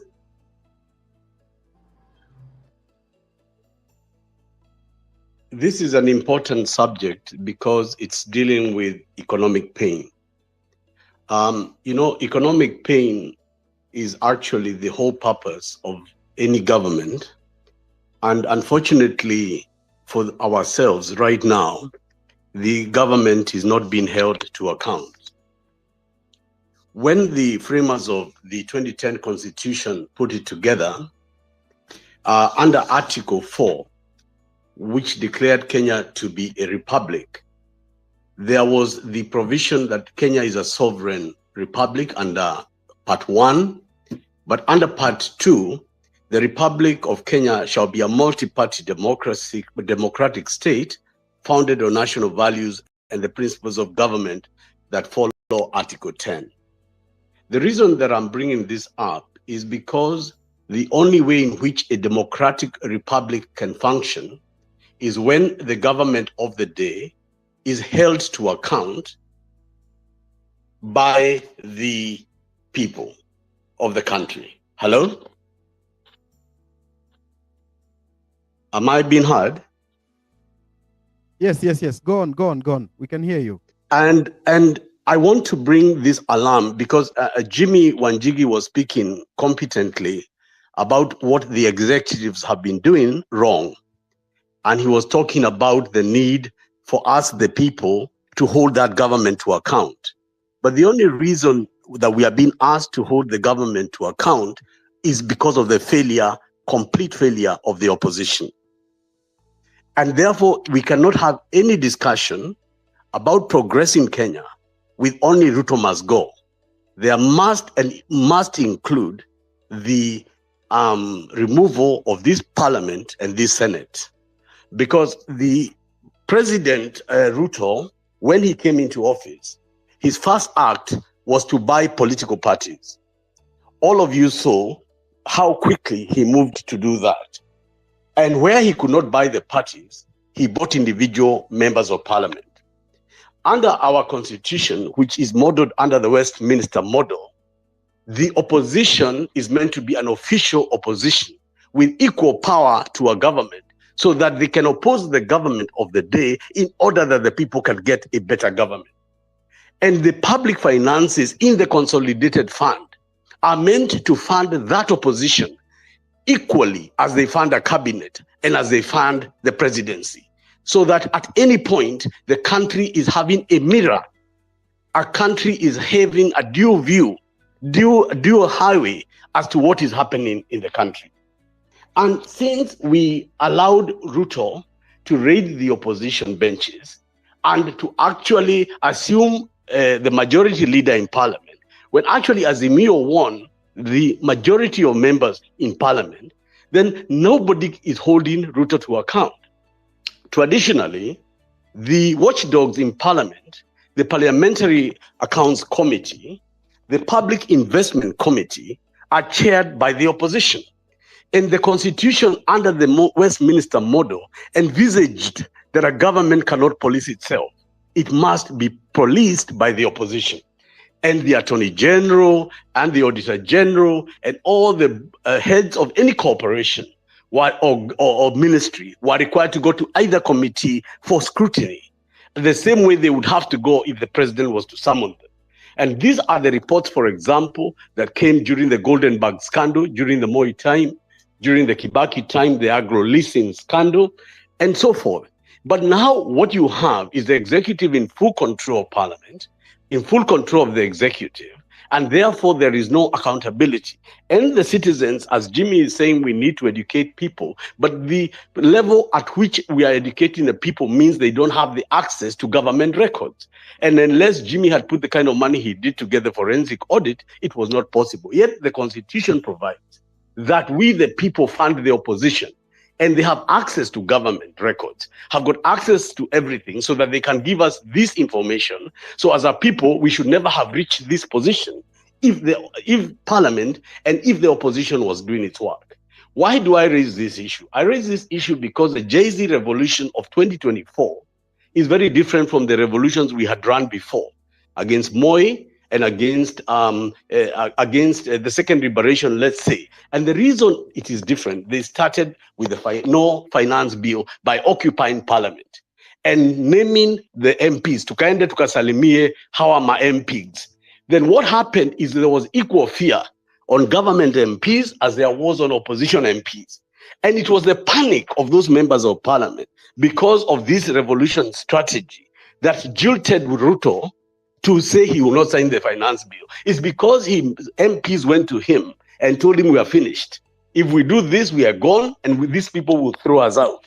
So I want to say that I think if we look at the way forward, we must of all right now start being very, very critical of the people we are calling were heroes of yesterday. My friend Raila Odinga, who Jimmy and I know well, I want to warn him in this forum, and I want to tell him openly, if you become the man that goes to save Zakayo, you will not only be abdicating your responsibility as an opposition leader, but you will be killing the democratic state that was envisaged by our founding fathers. And this will be a legacy even Jaramogi will not forgive you for. Because the whole idea of fighting for Section 2A under the Moi regime was that we have a multi-party state where opposition parties would hold the government of the day to account. This way we are proceeding is making our citizens go and elect us in elections, which is their duty, and then tell them to manage the executive, to hold it to account and to remove it when they have also elected opposition MPs to do that on their behalf. So I wanted today to change this conversation to say that as we go to the streets from the 16th of this month, we go with two pieces of agenda. That even if Ruto was to go home, but we elect this kind of MPs, we are going to go nowhere. I want to give two examples. The MP for Silesia, John Waluke, was convicted by a competent court of his peers to 67 years in jail for stealing 1 billion shillings from the National Cereal and Produce Board. Waluke was told in the alternative of his jail sentence, he will have to pay back the 1 billion shillings. Not only was Waluke released on an appeal, he participated in an election, was re-elected to parliament against Chapter 10 of the Leadership Act, but he's still an MP, was elected under an opposition ticket, but now is working with William Ruto. So what are the Kenyan people being treated to? We are being treated to musical chairs of these people who have been corrupted in the system. So it doesn't matter if they're in the opposition or in the government, they are all in one boat. And this is why we must sound this alarm. Because if the MCAs in Eldoret or where that young lady was coming from, I could hear her pain of this Finland money. If all the MCAs of the opposition had taken her clarion call, I can tell you that money would have been paid back by the county. But because the executive is not doing it and the opposition is not doing it, this young girl becomes the advocate of the grandfathers and grandmothers of that area of Kenya. So today I want to say this, and I really hope that Raila Odinga's friends are on this line. Because before this, the only critic of Raila Odinga was Meguna. And I found sometimes he could be excessive in his language. But I want to tell Odinga, after working with him for several years, Kenya is at crossroads. And this particular time, I know you're having resistance from other leaders of Azimio who are not boarding on this idea of a cabinet reshuffle or an idea of some kind of dialogue. I want to tell this country why the court rejected BBI. BBI was rejected by 5 judges of the High Court because they said that this was driven by the president and Raila Odinga. It was not driven by the public. It was not people-driven. And because it was not people-driven, the judges, Judge Ogunda, Judge Ngugi, Judge Nyaga, and Matheka, and all of them said that the only way to alter the constitution is to involve the people and get them to begin their agenda. Now, when you say you're going to have a dialogue, and you're calling it a public dialogue, but you're not involving the people, you are saying it as Raila. You are going to do to us again what you tried to do to BBI. Because the people who are marching and who started this agenda asked you to stay at home. Why are you leaving the house? Stay where they asked you to stay. If they want dialogue, they will ask for it. If they want to talk to Ruto, they'll ask for it. Why are you intervening in a constitutional moment where the people are only acting because the opposition is not acting? So as Jimmy is saying, if these matters had just also had more people giving Jimmy some space, if there were more leaders in the opposition, if there were more people adding voice and adding, firewood to this fire, this issue of economic rape and economic destruction of Kenya would have reached all of us sooner before, from the frying pan to the fire. Why am I raising these things? I'm raising these things because I was a press officer or press head of ODM in 2007 and working for Raila Odinga. And that time, I remember that when there was post-election violence in Kenya, Anyang' Nyong'o, who was Secretary General of ODM, wrote a letter to The Hague, to the prosecutor, and said, at ODM, we would like to bring information of crimes against humanity that were done in this country.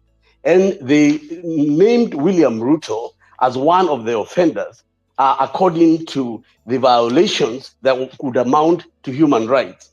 And following the letter of ODM, William Ruto was charged with 3 crimes on of forcible eviction of population and so forth under the Charter of Human Rights. And the same Raila today is telling us that this thing he saw on the streets where 41 people were killed, when he was leading demonstration, 70 somebody people were killed. He's okay with it now that he can talk to Ruto for some dialogue to form some government of national unity. Then I have a duty to call out who was my former friend and say, as much as we are fighting Ruto, we must fight you. Because if you are going to take the country back every time we move forward, this generation cannot inherit our mistakes because we have allowed this to continue to be the modus operandi. We go forward and deals are made from IPPG, a settlement, political settlement. We go back, government of national unity. We go back, we go to NADCO. From the day we went to NADCO, what one thing has been implemented in NADCO? People told me the other day there is the Electoral Commission. That Electoral Commission, who will appoint those people who will go to appoint commissioners? It will be a meeting between Raila Odinga and William Ruto. And if Odinga remains compromised as he is, how do you think we'll have a People's Electoral Commission? And that is why this nation, this country at this time, must do everything possible to constitute a public constituent assembly, form a transitional authority, and take power. And I want to say, if we do not do that, then these generations and those people who died will repeat the mistakes of their fathers. We are going to go back to a talking shop.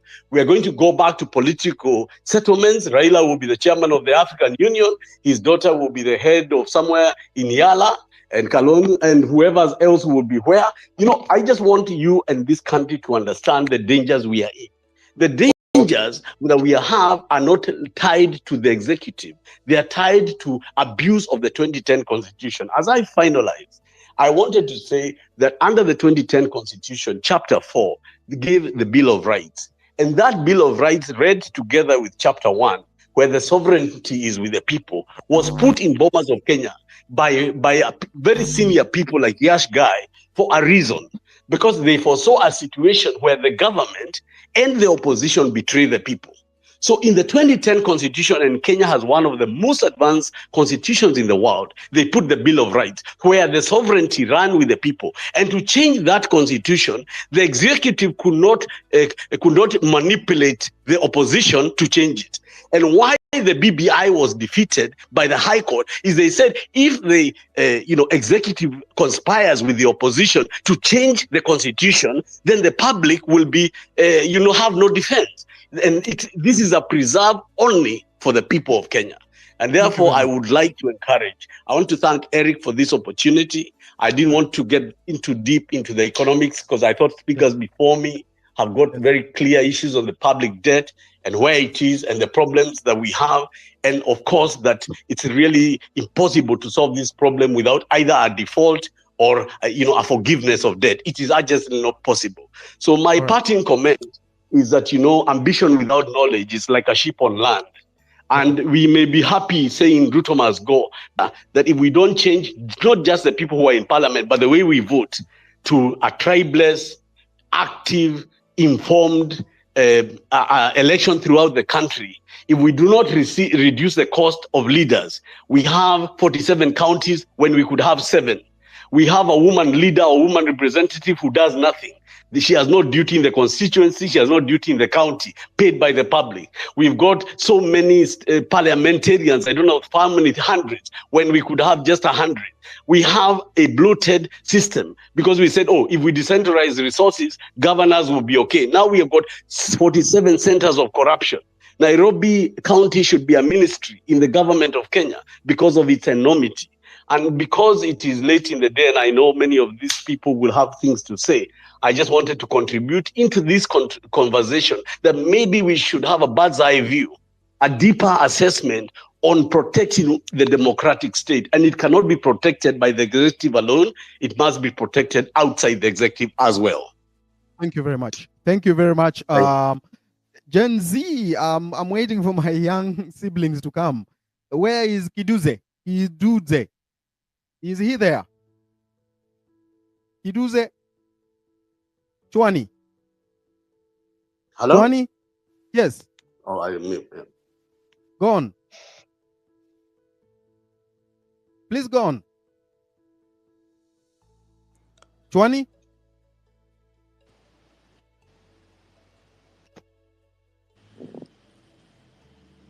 Eric, I'm not sure we have him on the call.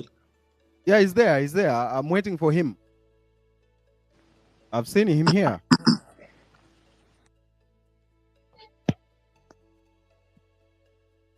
Please, can you start, please? You are wasting our time.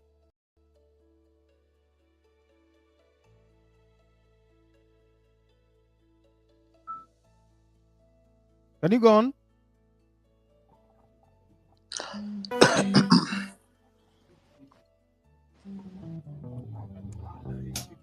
Hello. Go on, please.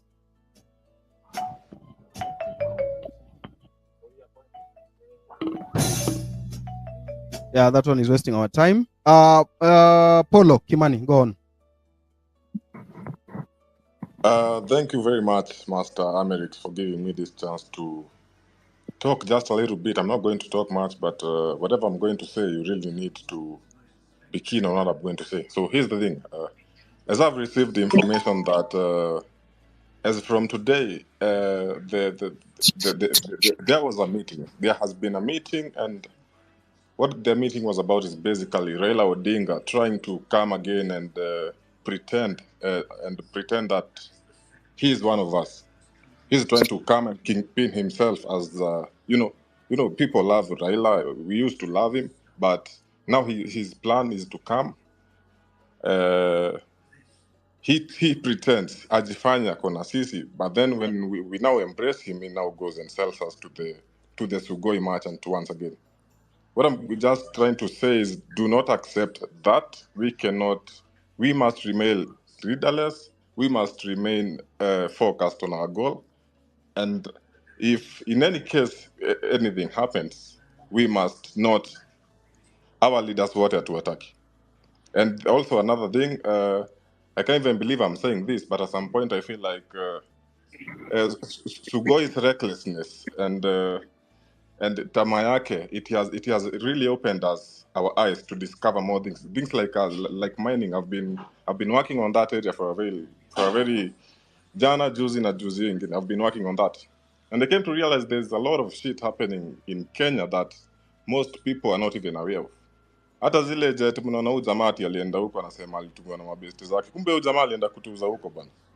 So I'm not going to talk about that pretty much. I'm planning to kuna files bado na kusanya hapa na pale before I give you a full dossier of what is actually happening, because I've come to understand even there's a part of where the Pandora Papers, this whole thing it's like a food web, a very big web that is interconnected.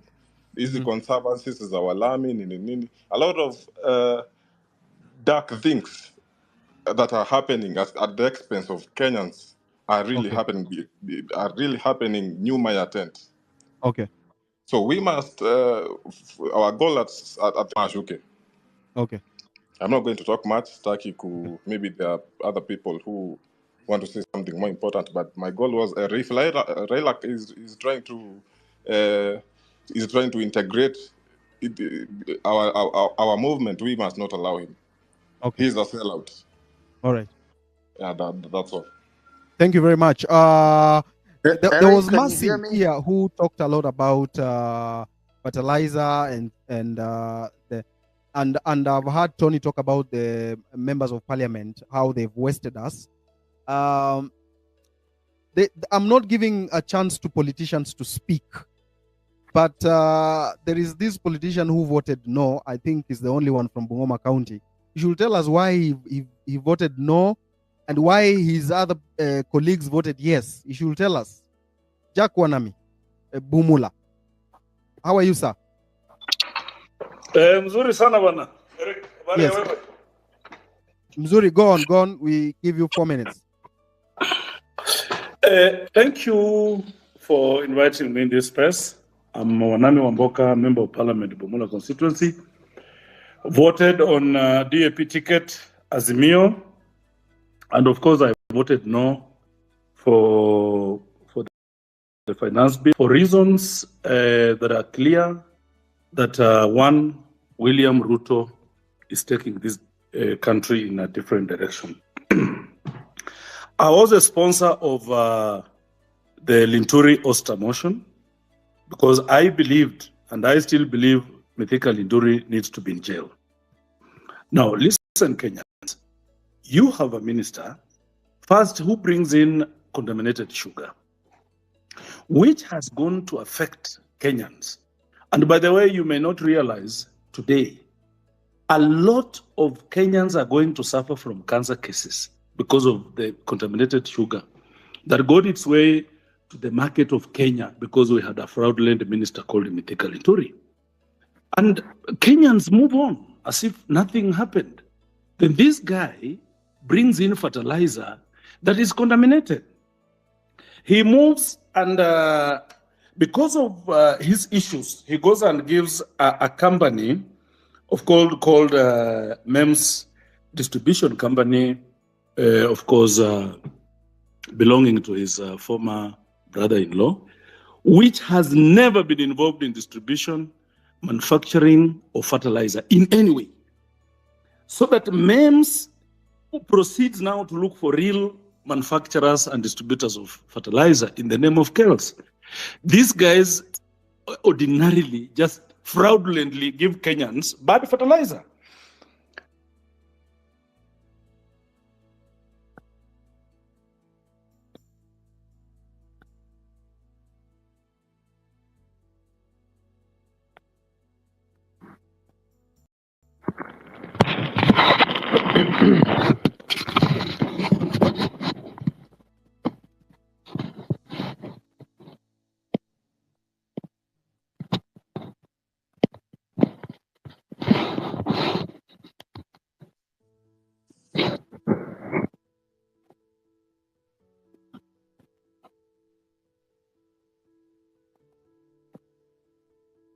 Can you hear me, Eric? Hello? Eric, can you hear me?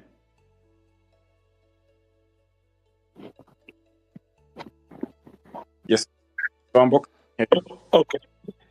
You see, the guy oversteps the constitution, decides to deal with the National Cereals Board, who does not have the mandate to deal, distribute, manufacture, package, and everything about fertilizer. So when the thing came up in the public, of course, Mithika Linturi was a crook. He's a fraudster. I looked around.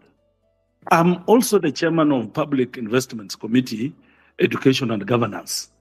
So we oversight. One of my roles is to oversight government. So I decided to put in a petition, a motion to remove Mithika Linturi. And by the way, we successfully impeached Mithika Linturi. 149 against 33.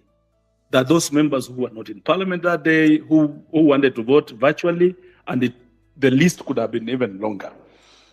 They form a committee now to look at the merits and demerits of the motion. I was so frustrated. At that time,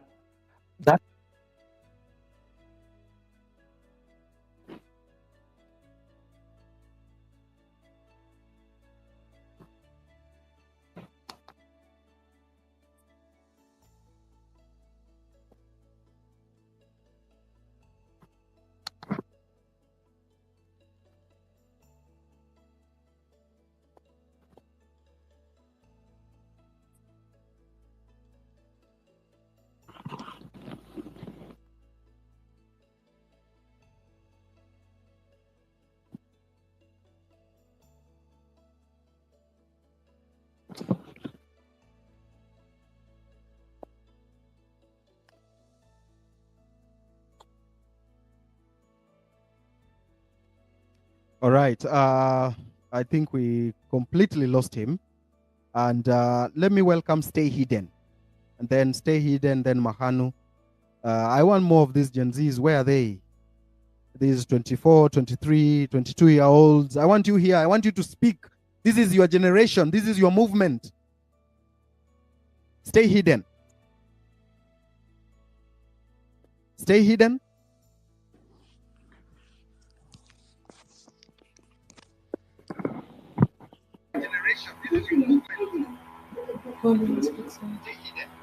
Am I audible? Yeah, please go on. Please go on. Am I audible? Yes, yes, we can hear you. Am I audible?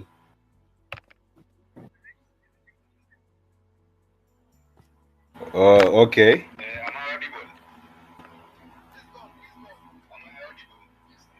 Okay, sawa. So on my aspect, nitaongelea na story ya how we can solve where the problems we are having right now. And I'll keep it short. According to venye tumeambiwa hapo na Wanjigi, we can see from the primary balance audit, tumepata tuko na balance ya 1.3 trillion. Lakini the government ilienda kuchukua loan ya 7.7 trillion. That means hakuna mtu akitaka kukuibia, for example nikitaka kwenda kuiba, siwezi enda kuiba kwa ghettos, itabidi nimeenda kuiba. Kama nataka kuiba billions, nitaenda kuiba kwa banks zenye ziko huko Westlands and posh places, place niko sure nitatoka hapo na pesa mzuri. That's what the government is doing. The government inaweka pesa, inatuwekea pesa kwa mfuko ndio ituibie, kwa sababu the deficit was there, it was kidogo, na wangejaribu kuiba, some development projects hazingeendelea na pia mishahara ingelipwa. So through that balance audit inaonyesha tu simply the government ilienda kuborrow excess 7.7 trillion more than 1.3 trillion. Kwa sababu gani? Kwa sababu inataka iwekee pesa kwa mfuko iwaibie.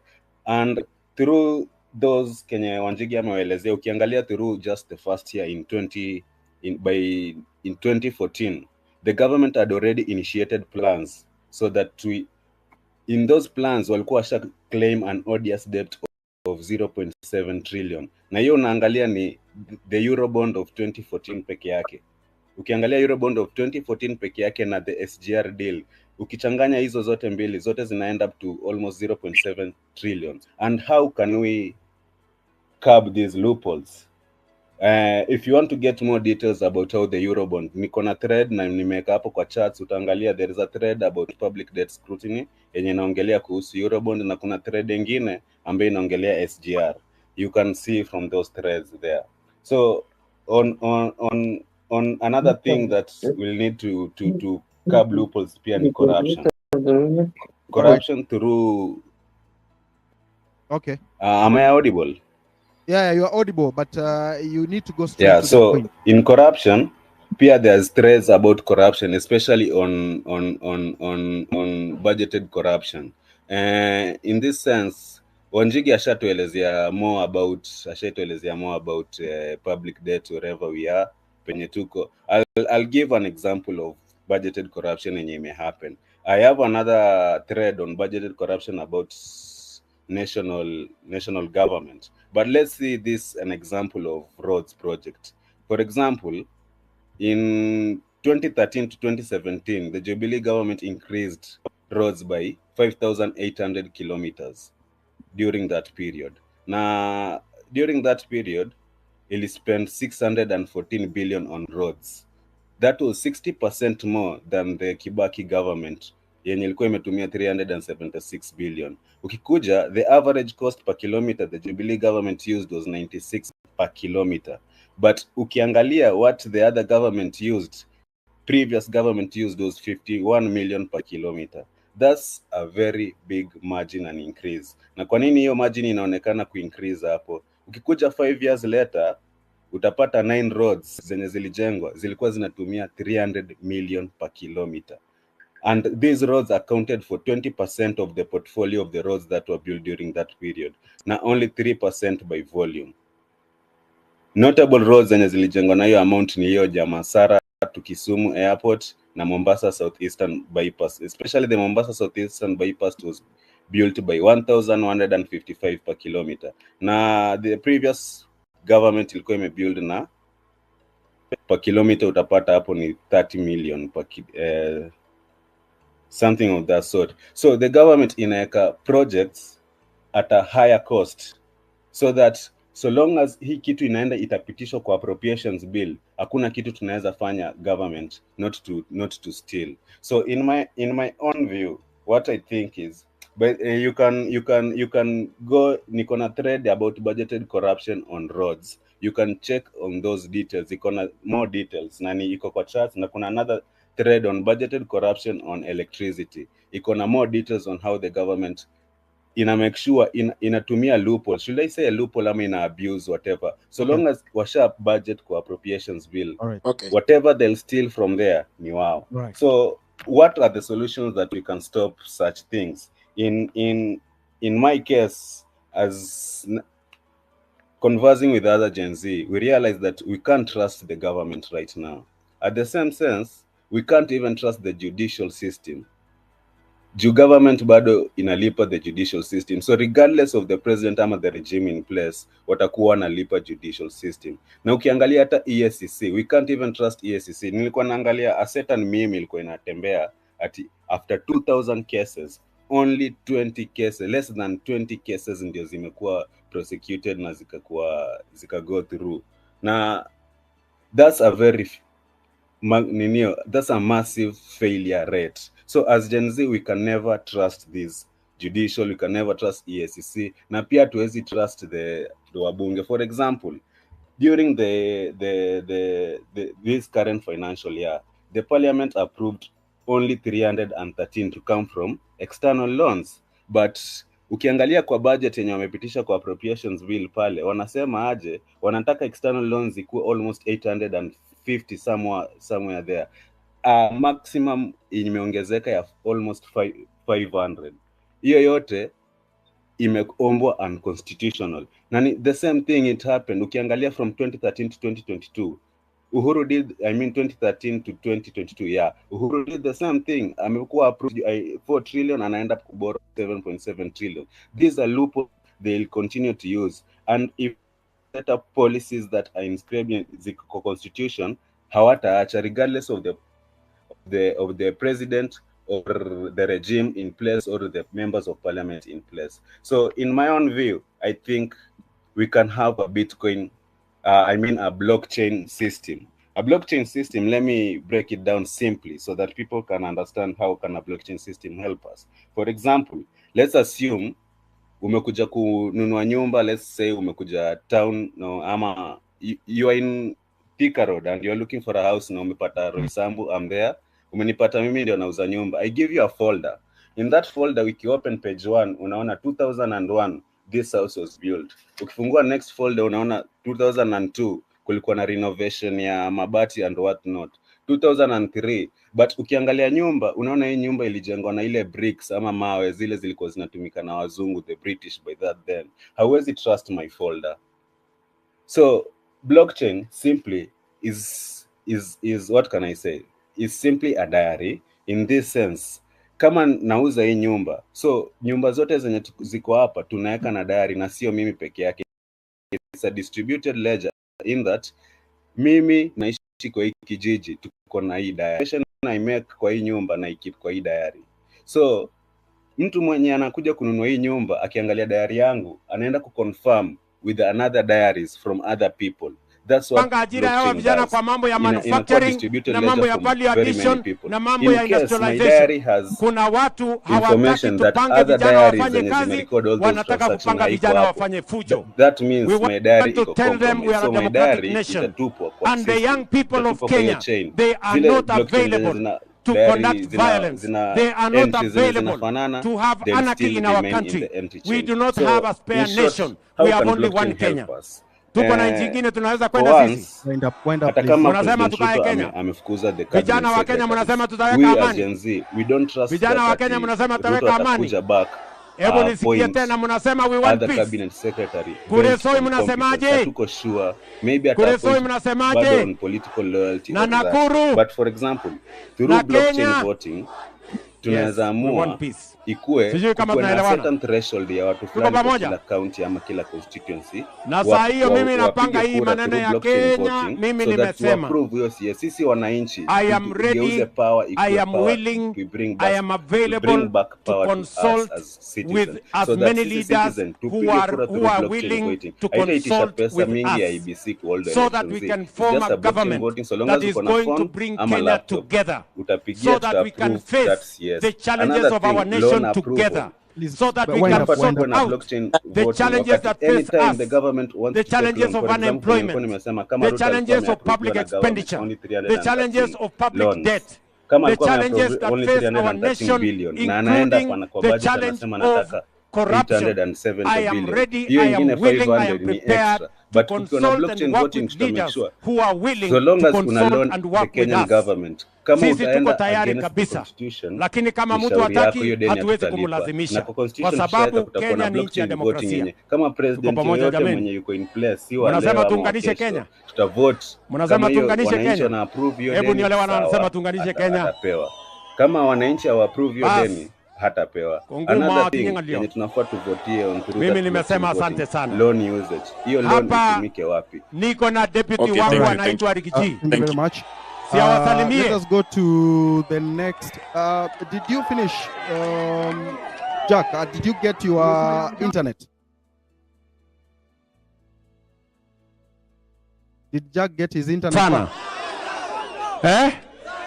Mugochonjo. Mimi nataka niwashukuru kwanza. Asanteni sana watu wa Kuresoi kwa kutukaribisha hapa Nakuru County. Where is Chwani? Na leo mimi nimefika hapa kwa shughuli ya mambo ya maendeleo. Where is Chwani? Ya Nakuru County. Nimeanza kule Nakuru Town East. Kwa sababu pale tunajenga soko na pale tunajenga paspark. Nimekuja hapa kwa sababu nilikubaliana na nyinyi mama mboga atafanya kazi mahali kuna heshima, mahali kuna stima, mahali kuna maji. Na leo tumekuja kuanzisha hii soko ya hapa Kuresoi. Hapa tutaweka milioni 50 ya kujenga soko mpya ya fresh produce, ili mazao yenu ya kule mashambani muweze kuleta hapa, ipate mahali pazuri pa storage. Hapa tutakuwa na cold room, hapa tutakuwa na mahali ya kuuzia, na hapa pia tutakuwa na mambo ya marketing. Ndio wale ambao wanatafuta mazao yenu kama ya viazi, kama ya mboga, kama ya maziwa, waweze kupata cold room hapa, tuhakikisha kwamba mazao yenu hayaharibiki na mnapata soko, ili tuhakikisha kwamba mkulima anapata faida kwa mambo yake ya kilimo. Tumeelewana jameni? Na mimi nataka niwashukuru watu wa Nakuru County, na hasa nyinyi watu hapa Kuresoi. Nyinyi watu wa Nakuru County ni watu wa bidii sana. Hata ile matatizo tulikuwa ya njaa, kwa bidii yenu shambani, kwa ile mbolea understand that a criminal case will never lead to refund of that money. The most that is likely to happen is that those people that were involved, as well as the county government, are going to be found guilty, convicted, or probably ordered to pay a fine. But still, the money that was lost it is highly unlikely that the money is going to be refunded. So what needs to be done, because Eric and the viewers are asking that the real action that needs to be done at this particular moment is, we need to put our heads together and file a recovery suit against the county government of Uasin Gishu, as well as Senator Mandago and all those scoundrels that were involved in this heist. So that is point number one. I'm also going to talk about, and perhaps we can get in touch with Eric and Cyprian so that we can put up a legal team. I am willing to be part and parcel of that legal team. I can see my senior Willis is here, and we can work through on this issue so that we can help those people that have suffered in Uasin Gishu. Number two, I'm going to talk about the public debt, and I'm going to pick it up from where Jimmy left. The state is so deplorable that we need to action this. What we need to understand is that all judicial authority in our country belongs to the people.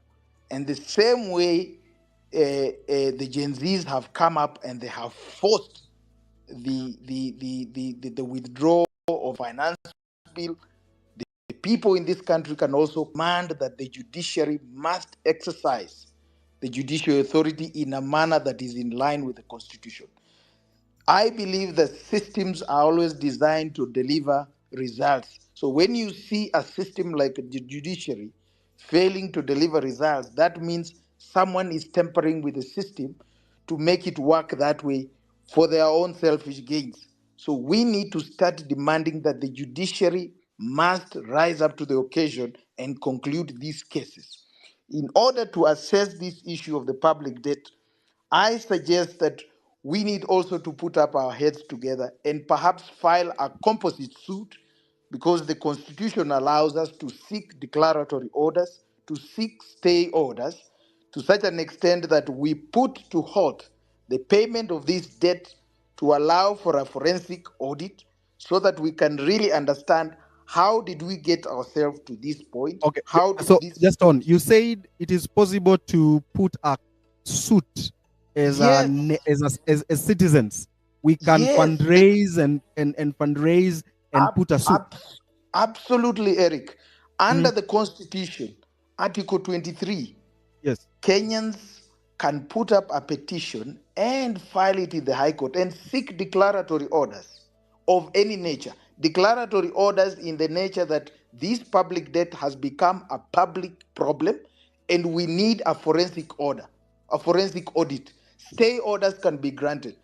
And I have also heard Jimmy saying that there are lawyers who are doing pro bono cases in foreign jurisdictions. We have what we call, in law, we have something called extradition proceedings.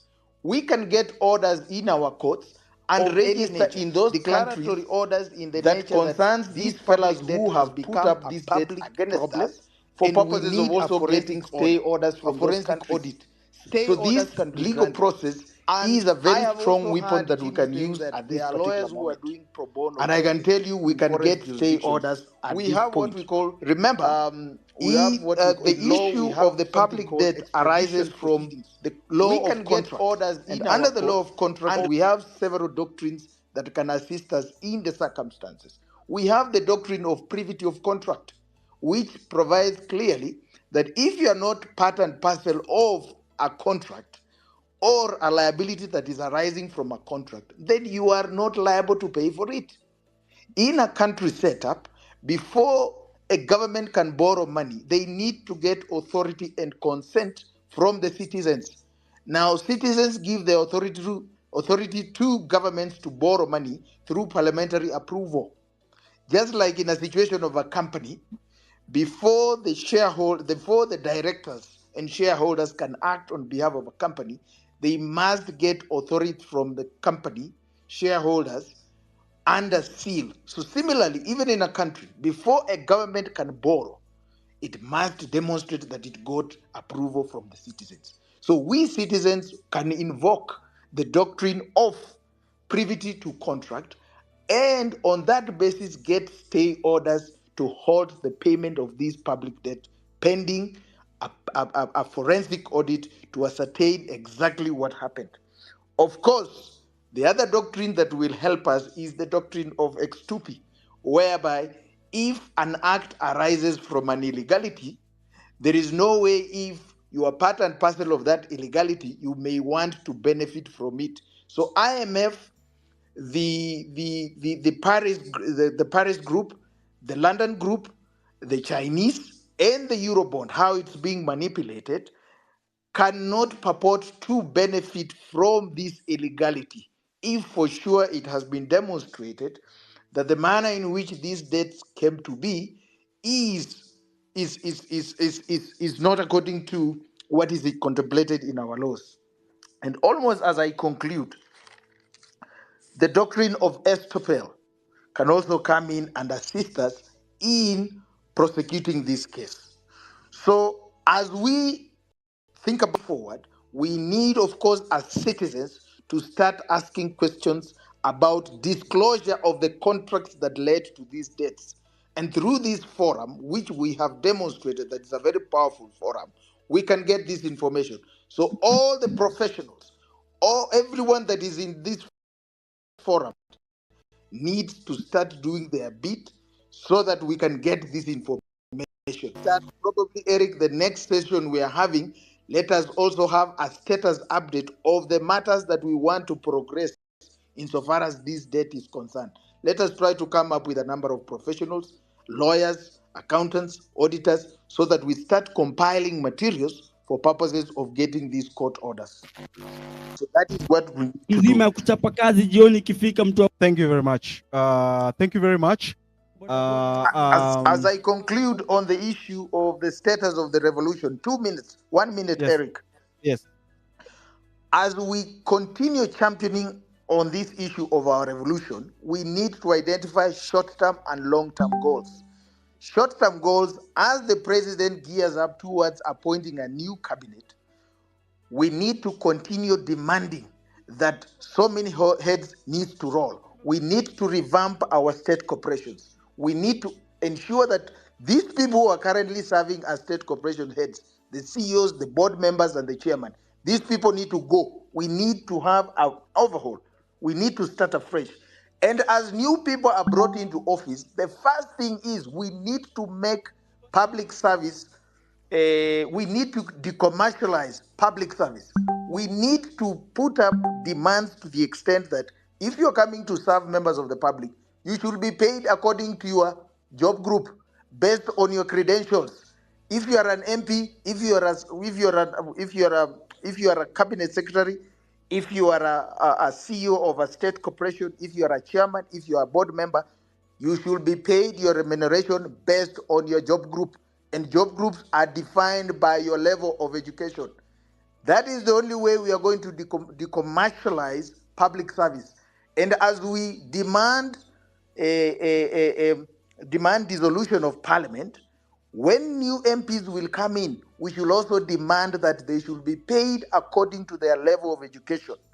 Job groups, let us have a scenario where if we have an MP who has not gone to university or doesn't have any certificate, you should be paid just like a janitor, so that you can, if you want more salary, you should be encouraged to go back to school. That is the only way we will be able to demotivate this thing, and slowly by slowly, we will get people who want to serve Kenyans. Thank you so much, Eric, and let's keep on engaging. Thank you very much. Thank you very much. As I hand over this chance to Jack, the young man called ile mbolea tuliwapatia kwa bei nafuu, mumezalisha chakula nyingi. Nakuru County mumejitosheleza na munatusaidia kuhakikisha kwamba Wakenya wengine wanalishwa pia. Mimi nawashukuru sana jameni. Wale watu walikuwa wananisumbua na bei ya unga sasa wamenyamaza.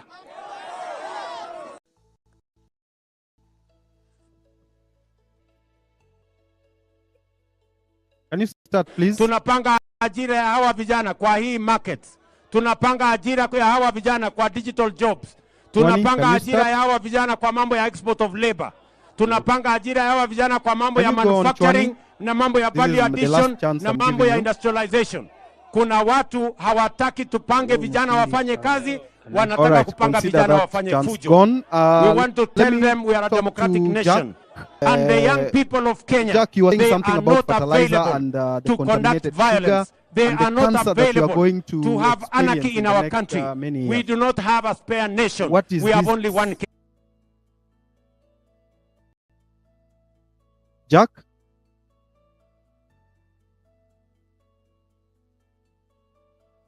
Experience in the next meeting. Yes, Eric, thank you so much. Yeah, go on. I hope you've gotten your internet. We want to finish this very fast to give others an opportunity. You are talking about fertilizer and the contaminated sugar that Kenyans are taking. Kenyans, you are taking contaminated sugar. You are facing years and years of cancer. That is true, Eric. Mithika Linturi brought in contaminated sugar. And it's like life is moving on as usual. We are having. Hello, can you hear me, Eric? Yeah, go on, go on. Your internet is the problem, but go on. We are going, very sorry we lost the people like Keuna. And in the near future, we are going to have a disaster because of the contaminated sugar that came in under Mithika Linturi and went to the market. And the president is laughing about it. Everything is normal. Life is going on in Kenya as usual. That one aside, we have a fertilizer scandal. a minister brings in fertilizer, and fertilizer that is not fertilizer, that is mixed with maram and cow dung. At the end of the day, the net effect is that the production, the food we are going to harvest this time, I was at home, you have a cob of maize that has hardly less than 10 maize tablets on it. It is a disaster. So when I realized this, I'm also a chairman of Public Investments Committee, Education and Governance. My work is to audit government, is to put government into proper checks and balances. I was so pained because I come from a farming region. Bomola is a farming region and largely Western Kenya. So when I prosecuted the removal of Mithika Linturi went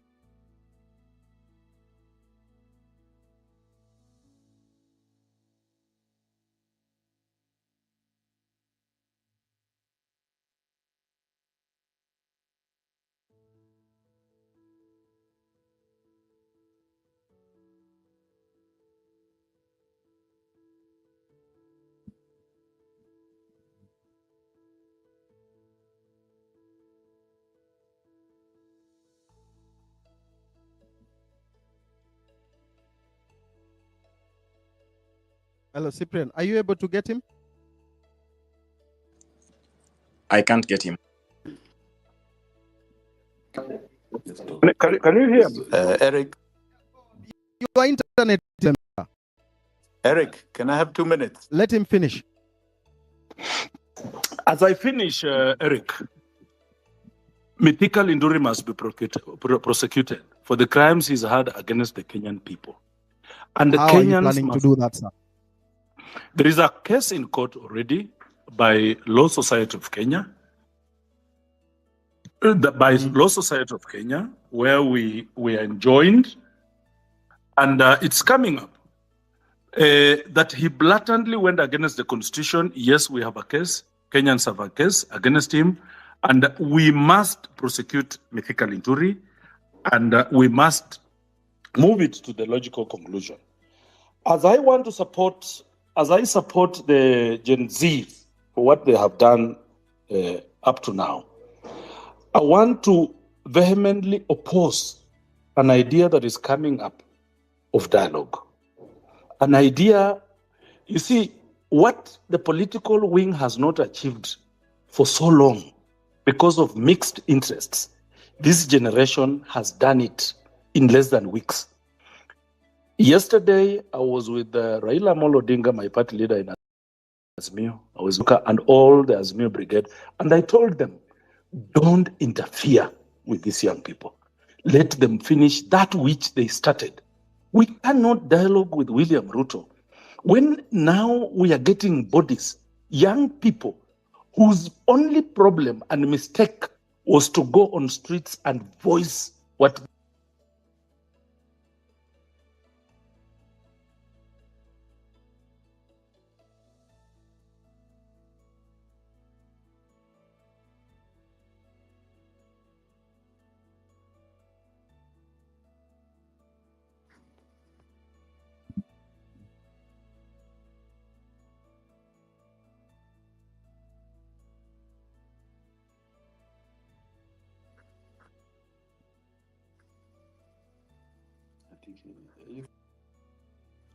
Yes, Eric? yes. Go on.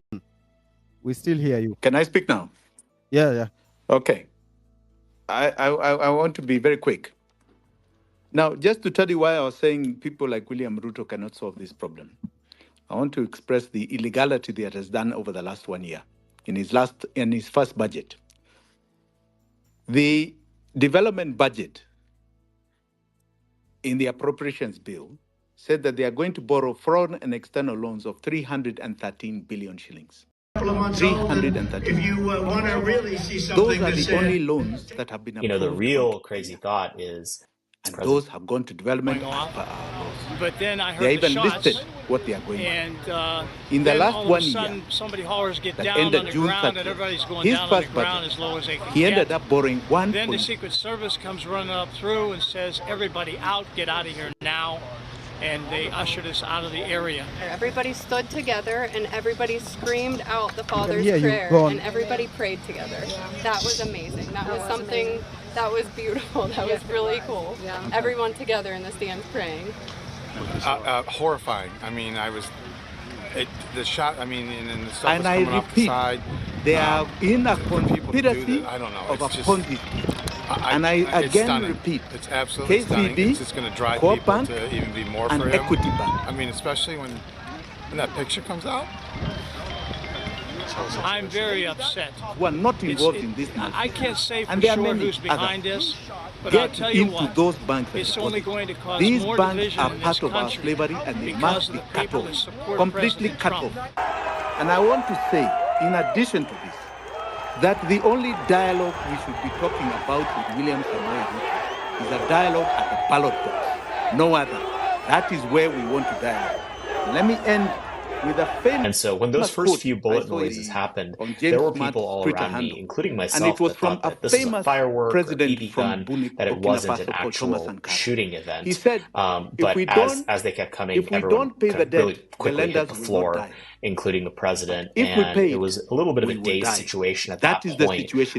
As we kind of peeked our heads back up, Secret Service had formed that kind of shell around him, and I got a little bit of footage now, can you of give that. us And practical steps? First thing I just saw, tell us a fight. These are the practical steps that we need to embrace to do with in the order explaining to the things that were on avoid that paying this odious debt. at 10 o'clock. This is what we need to there do. had been This much is more the next seriously step. injured than This the is what we should do. his ear got This is what the bleachers. citizens can do. The audience and this is wasn't how we will like stop what you'd the expect payment of this out odious of a debt crowd that we are not just supposed to pay. The only way, and I repeat, the only way, is to remove this regime from power. And any person who has been part of this malfeasance, especially over the last 12 or so years, must be removed from any decision-making position. That is the only way. The kind of money we are talking about is so humongous, so humongous.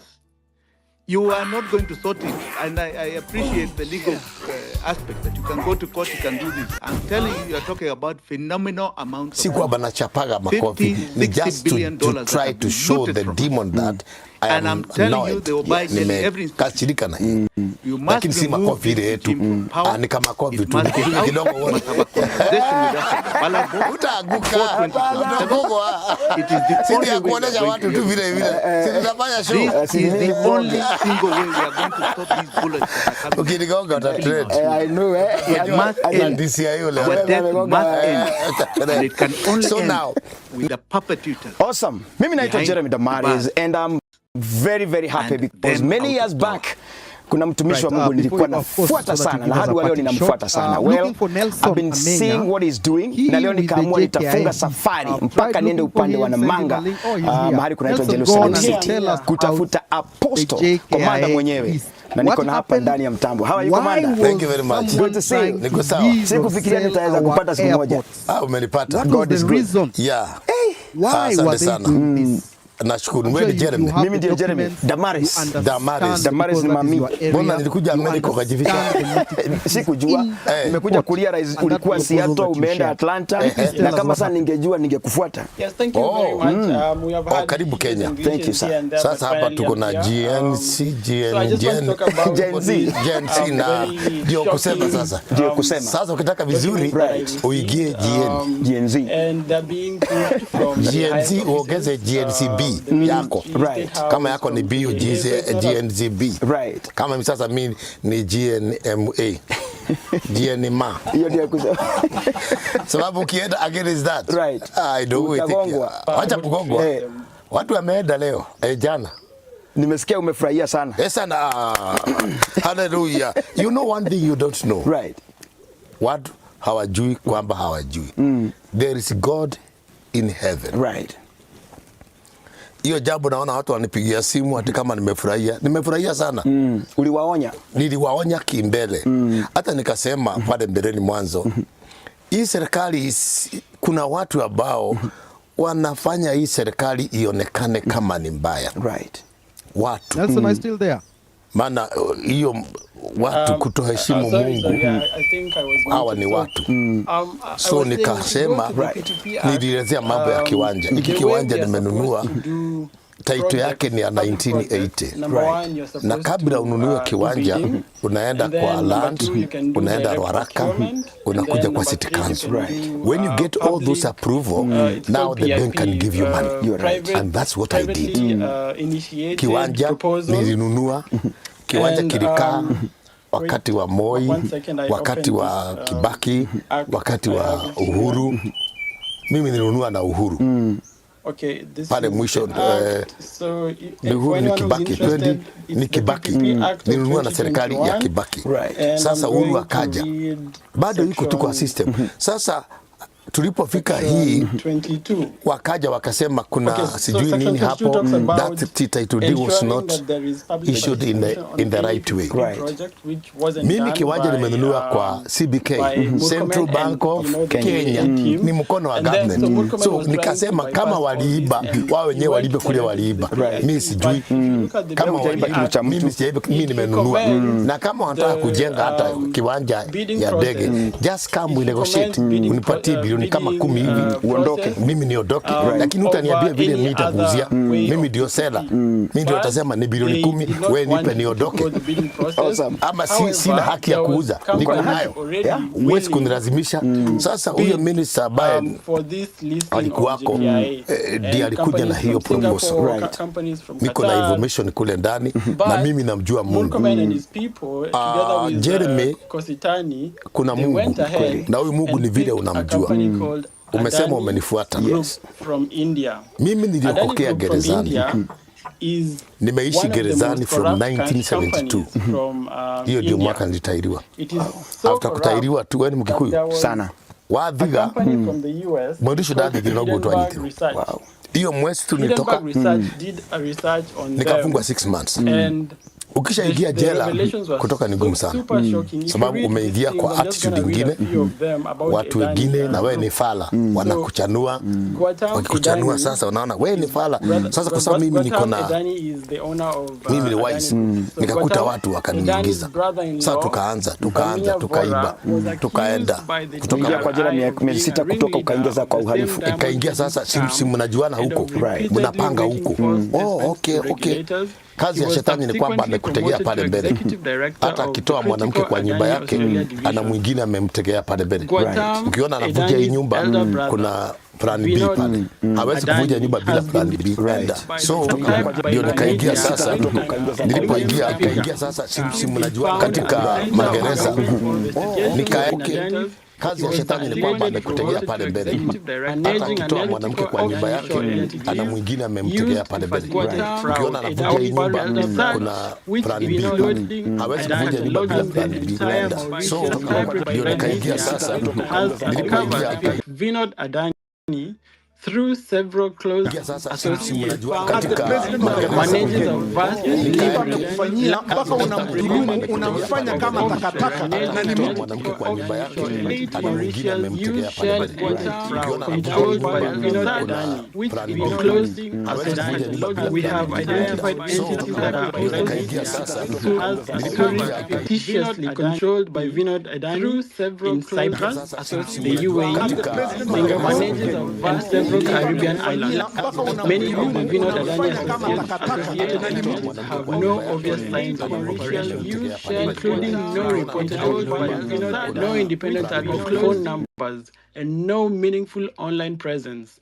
Despite this, they have collectively moved billions of dollars close into Indian Widani publicly listed and private entities, often without quietly controlled disclosure of the related parts, the nature of the deal. Okay, let me go back up. The Adani group has previously been the focus of no major government fraud investigation, which have allegedly money laundering, and theft of taxpayer funds and corruption. Despite this, totaling an estimated US $17 billion into India. Adani family members allegedly cooperated to create offshore entities in tax haven jurisdictions like Mauritius, the UAE, and Caribbean islands, generating forged import-export documentation has been an apparent focus to generate fake or illegitimate turnover to siphon money from the listed company. Money laundering, key taxpayer funds, Adani companies have also taken steps, including pledging shares. It goes on and on and on. They have over 300 corrupt cases, and at the moment, Adani Group is led by a man called Adani, and he's the third richest man in the world. He's the second richest man in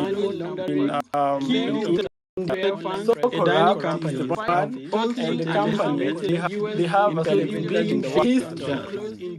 So the reason why I'm reading all this is because this is the company that Murkomen so released our JKIA is led by a man called 30 good years.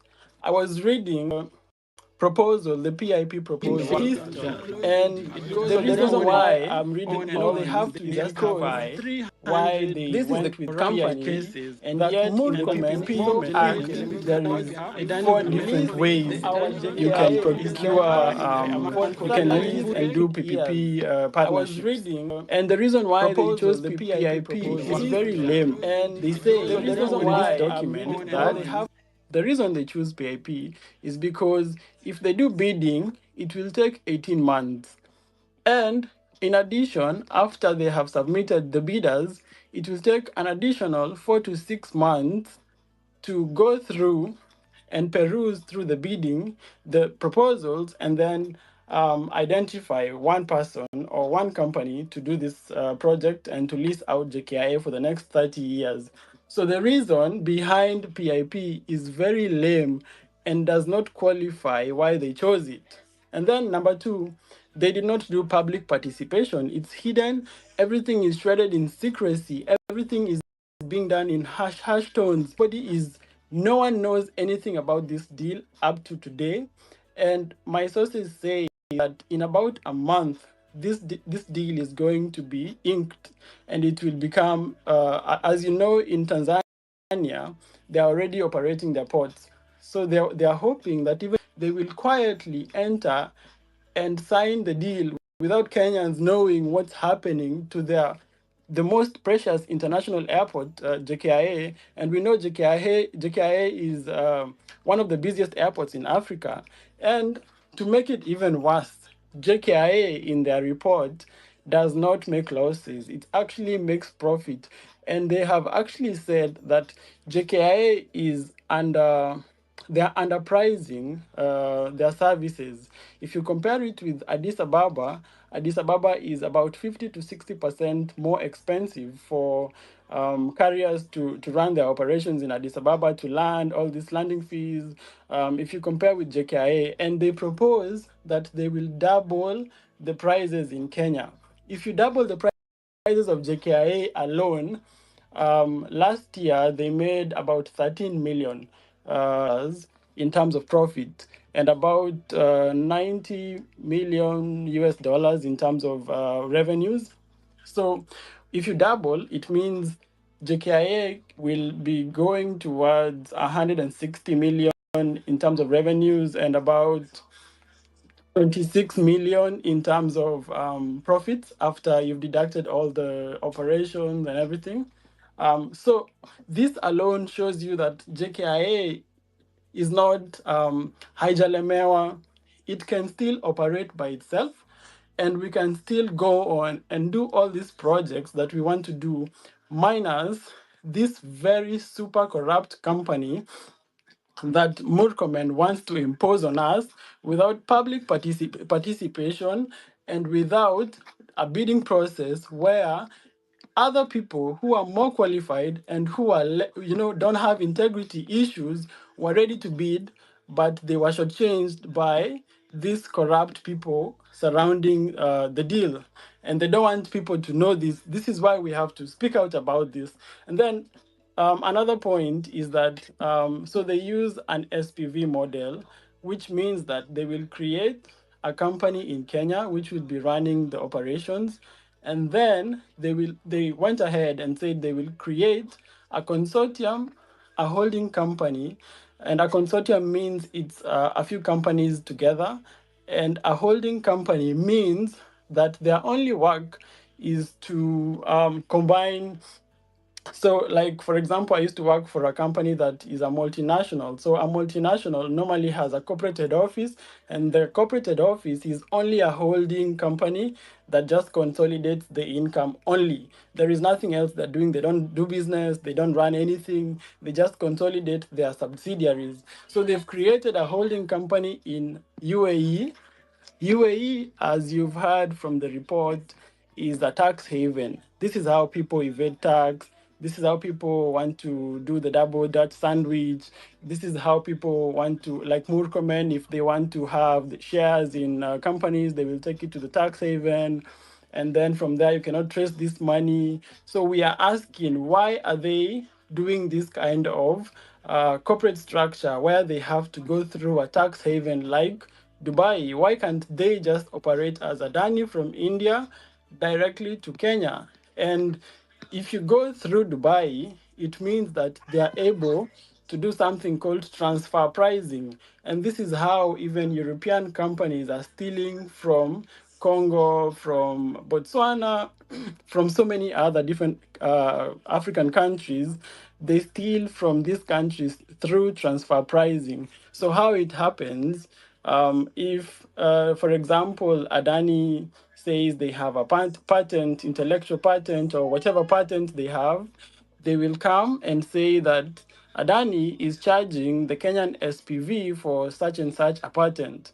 So the income that we make as JKIA in Kenya will be deducted. You know the way EBITDA works, they will deduct the patent as a cost. So by the time it reaches where we have to deduct tax, they have already deducted fake costs in terms of transfer pricing. And this is why they are doing this thing of we have to have a company in the then another company will be deducted. If it spans towards different jurisdictions, it's hard money. And so this is yes, Amerix. Yes. I want to interrupt you a bit. Francis has been saying a lot about JKIA and how JKIA has been limping, but we can hear from here that there is profit. Francis, what is your comment on this? Because Nelson says JKIA makes a lot of, or KAA makes a lot of profit. I heard there, he said something like 13 million. Yet we are being told every time that it makes losses. No. Francis. I think I was never about, I was mostly about Kenya Airways. I was mostly about the leases that were embarked on. In fact, the other day, somebody told me, I had a whistleblower telling me that there were two companies which were incorporated in the Cayman Islands and whatnot. One was, I think, called Kifaru, and another one called, I'll remember the names shortly. But they bought some Embraer. Embraer is an airplane brand from Brazil, and they all of them are denoted with the code name FF, which was Fast Family, which are owned by Uhuru Kenyatta.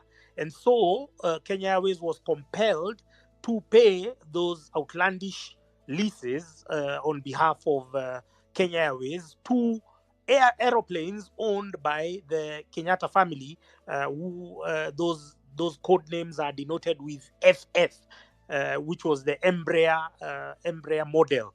And so when Ruto came in, don't forget that when we are talking about odious debt, connect to Kenya Airways, because it's been one of the vessels which has been used to siphon taxpayers' money into private accounts. So when Ruto came in, where he was supposed to resolve those issues, then some of his cronies have gotten also other flights, so that we can continue funding Kenya Airways from taxpayers' money. We can continue giving them money under the guise of bailing out. And we've given them, first of all, don't forget when it was being privatized in the 90s, we were told that by privatization, it will be self-sufficient, it will be profitable. And they came up with all these cock and bull stories just to sell the privatization agenda when I was talking about Philip Ndegwa and whatnot. But if you look at the amount of money we have spent post-privatization, it is close to 100 billion Kenya shillings. Now, that money because, first of all, I was talking about somebody, the CEO at the time was Titus Nyakundi. Titus Nyakundi, first of all, he belongs to committee prison. I don't understand why Titus Nyakundi, if we are giving the same treatment to Farah Malim, he goes to Sarova and he's told he cannot stay there because of his toxic utterances, then Titus Nyakundi should not be allowed to eat or drink anywhere, just like we want to do with Devin D because of his toxicity, defending war crimes. We should not be allowing these people to live amongst us. So Titus Nyakundi, then came somebody called Bovin Gunze. Bovin Gunze was the one now, and now the chairmanship was Michael Joseph. Michael Joseph is a crook from South Africa. I don't know how he ended up here. I don't know how he was at one time the chairman of Safaricom and KQ and almost all the well-performing blue chip companies. But if you look, there is always a paper trail of corruption. Then Jeremy Bovin Gunze was the CEO of Kenya Airways when they were being bailed out with billions of shillings of our taxpayers' money to pay for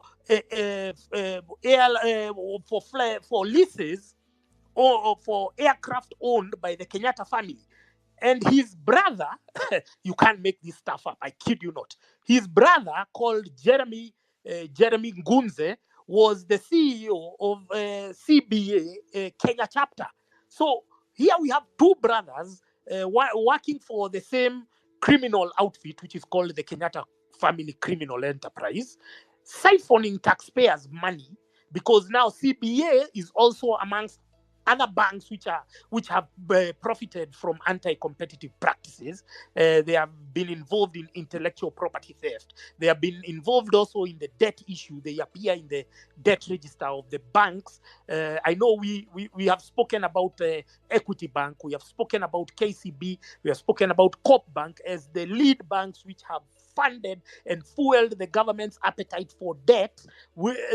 If you go there, you just want a 1 million shilling overdraft. They will make you jump through hoops so that you can just access an OD of just 1 million shillings. But they give government carte blanche. They give them billions of shillings every year under the guise of domestic debt, because it's, as you heard, it's a Ponzi scheme.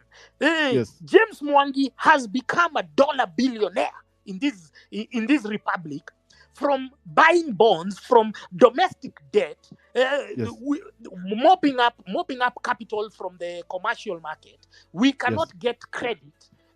Our biggest weakness is lack of credit when we are doing enterprise, and it's because all the money is going to government, because they have seen it is lucrative to loan to government, and then they can be able to sort themselves out there with their own commissions and whatnot. So Kenya Airports, whether it makes profit or not, first of all, don't forget that they terminated the Greenfield terminal, which was supposed to expand our capacity to make us a competitive hub in the region.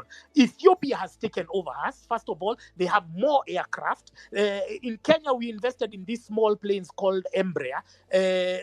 Those Embraers, they are being taken to the key routes. They don't have good facilities, if it's the business class, if it's the first class. And so we are underwriting the delusions, and we are underwriting the poor financial decisions of Kenya Airways based on our taxes. So as we take on the audit of the odious debt, we must also audit all the poor financial decisions that have been undertaken by the subsequent governments and individuals, with an objective of securing our money. We have to convert whatever private assets that they have taken from our country. We have to secure them. They have to be returned to the state. They don't have to be regrabbed by other people. They have to be regrabbed. Everything, even the MPs who have stolen CDF money, we have to now repossess that so that it goes into the to the state, because these were crimes which were committed, and we have to catch up with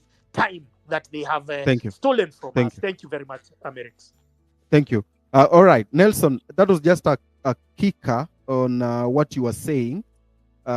Maybe you can tell us in a few minutes, 2 minutes or 3, before we give Mercy Tarus and the rest. I can see Soko analyst here and the others.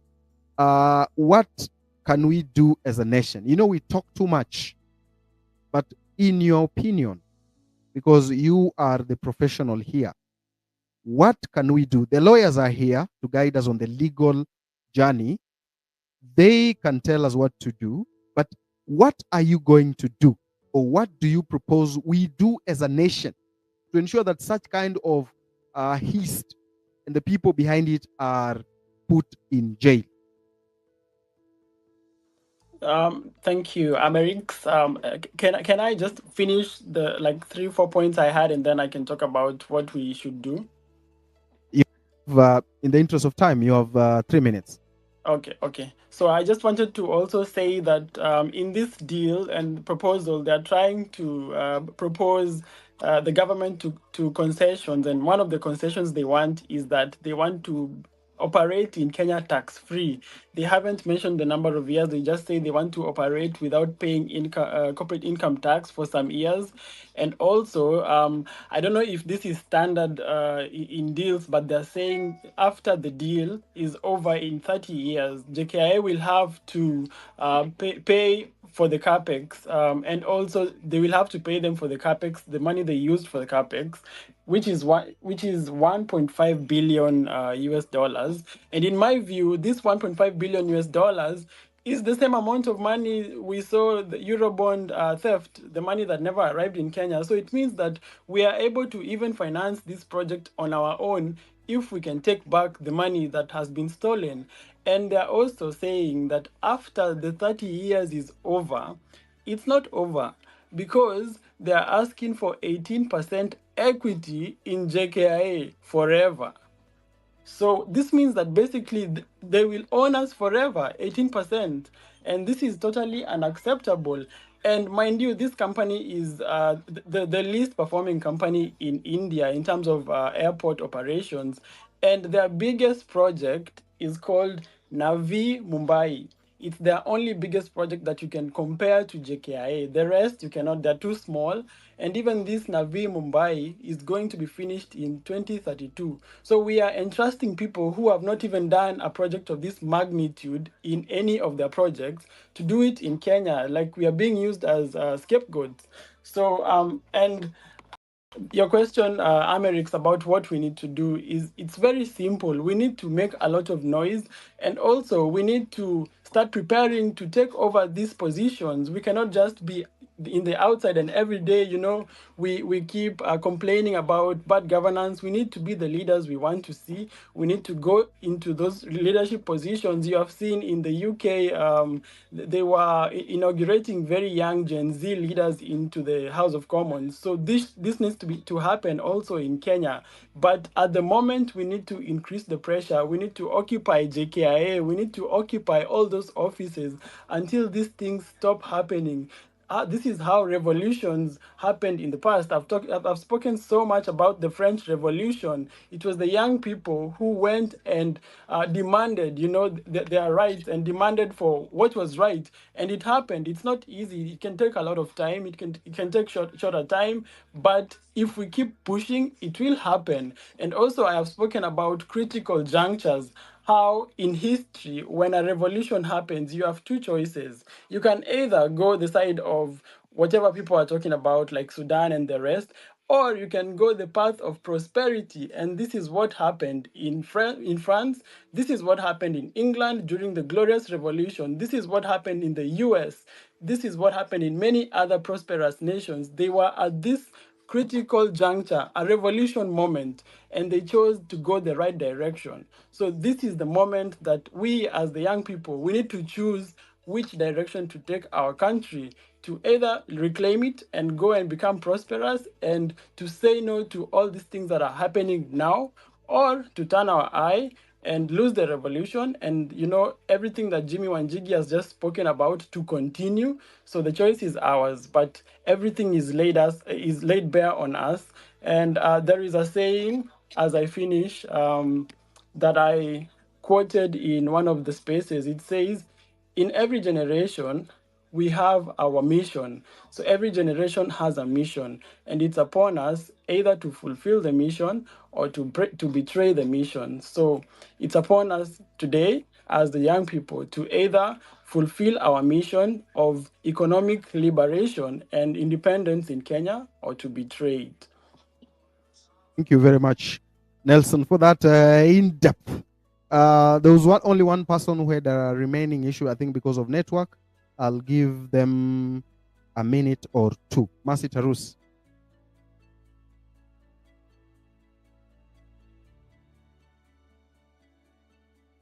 Mercy Tarus?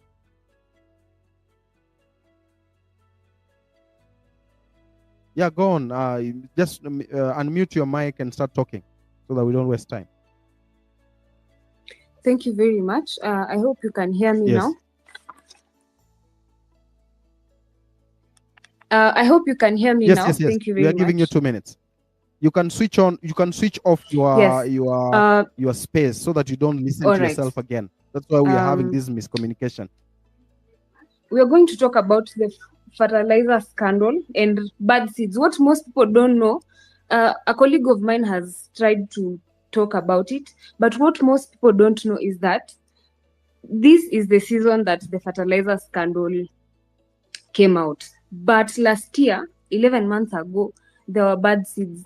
People in Baringo were given seeds that after they planted, they only harvested cobs. Can you imagine that? So you guys, you need to think about, is this a sabotage or what is this? What is happening to the food security?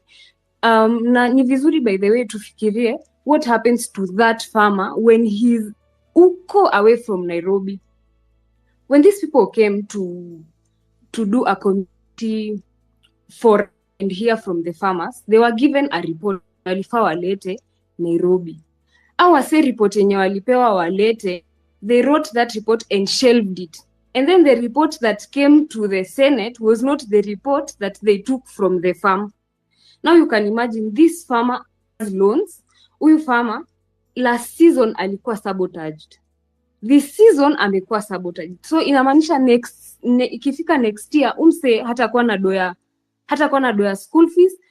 Sasa kuna food insecurity. A farmer whose main economic thing is farming, sahi hana food. Now this is manufactured poverty. That is how they keep us in line. This person now has lifestyle diseases because of depression, stress. Anafaa alipe school fees, hana pesa. Last season haku harvest anything, this season hata harvest anything. Most probably next season they will come up with something else to make that farmer remain poor so that they can depend on that MP, on that woman rep, on that governor, and all those leaders. But again, that is what the government does for you. As I finish, why are we here? It is because the people that have been put in those offices, they don't have merits. We lack meritocracy. Umse hajui policies zenye anafaa kufuata. You can imagine a whole CS is being asked if they know about that fertilizer. And what do they say? They say, my boss knows that there was fake fertilizer. And then first of all, before aseme hivyo, anakata anasema mimi sijui anything about fake fertilizer. Someone who is supposed to stand on such an important ministry. Again, integrity issues. So this person hana merits. This person does not know the policies because they don't have any merit to be in that office. And they do not follow the rule of law. So they have integrity issues. Medics, it is important that you know that the person who is chairing your Senate Committee for Health is Mandago. Someone who is under scrutiny for embezzlement, fraud, corruption of 1.1 billion is overseeing your committee in the Senate. So that when you start asking why you're not being posted, why they want to not follow that CBA policy that you guys signed, you know who is behind that thing. We want the president to understand that being fired does not insulate you from prosecution. Watu wa State House, kama mnasikia hii, go and tell Mr. President that we have said that even if you fire them, it does not insulate them from prosecution. Right now, we have food insecurity due to that fertilizer scandal, due to the bad seeds that were provided to the farmers. And now we want to sit pretty and look pretty as if nothing is happening in the country. Repentance, Mr. President, without restitution is just hot air. Hakuna kitu yenye umefanya hapo. Sasa umse ameenda amefanya kabineti yake, hiyo haina shida. But sasa aliwafanya very ceremoniously. Amewaita mkutano, amewapea food, wamekaa hapo, wamediscuss vitu zao, alafu after a few days ndo anakuja anatuambia, by the way guys, I fired these people. We are not stupid. You gave them a state-of-the-art send-off. Like they are going to represent us in a very lucrative spot. But we are watching. Now he's creating room for marriage between the government and the opposition, which is not about them, the government, or the opposition. And it seems like they are forgetting that. It is about the people of Kenya giving their lives, the rule of law to be upheld. Finally, this is not just about the people who have given their lives. It is also about those people whose lives have been brutally taken by the police. Mr. President, this is my parting shot. There is nothing as dangerous as a broken and desperate person fighting for a better future because he will do everything in his power to survive. Chelangat Mutai died on the Sabasaba of 2013, like a true hero. Let's give her flowers. Thank you. Thank you very much, Mercy, for that. Mwenye masikio amesikia.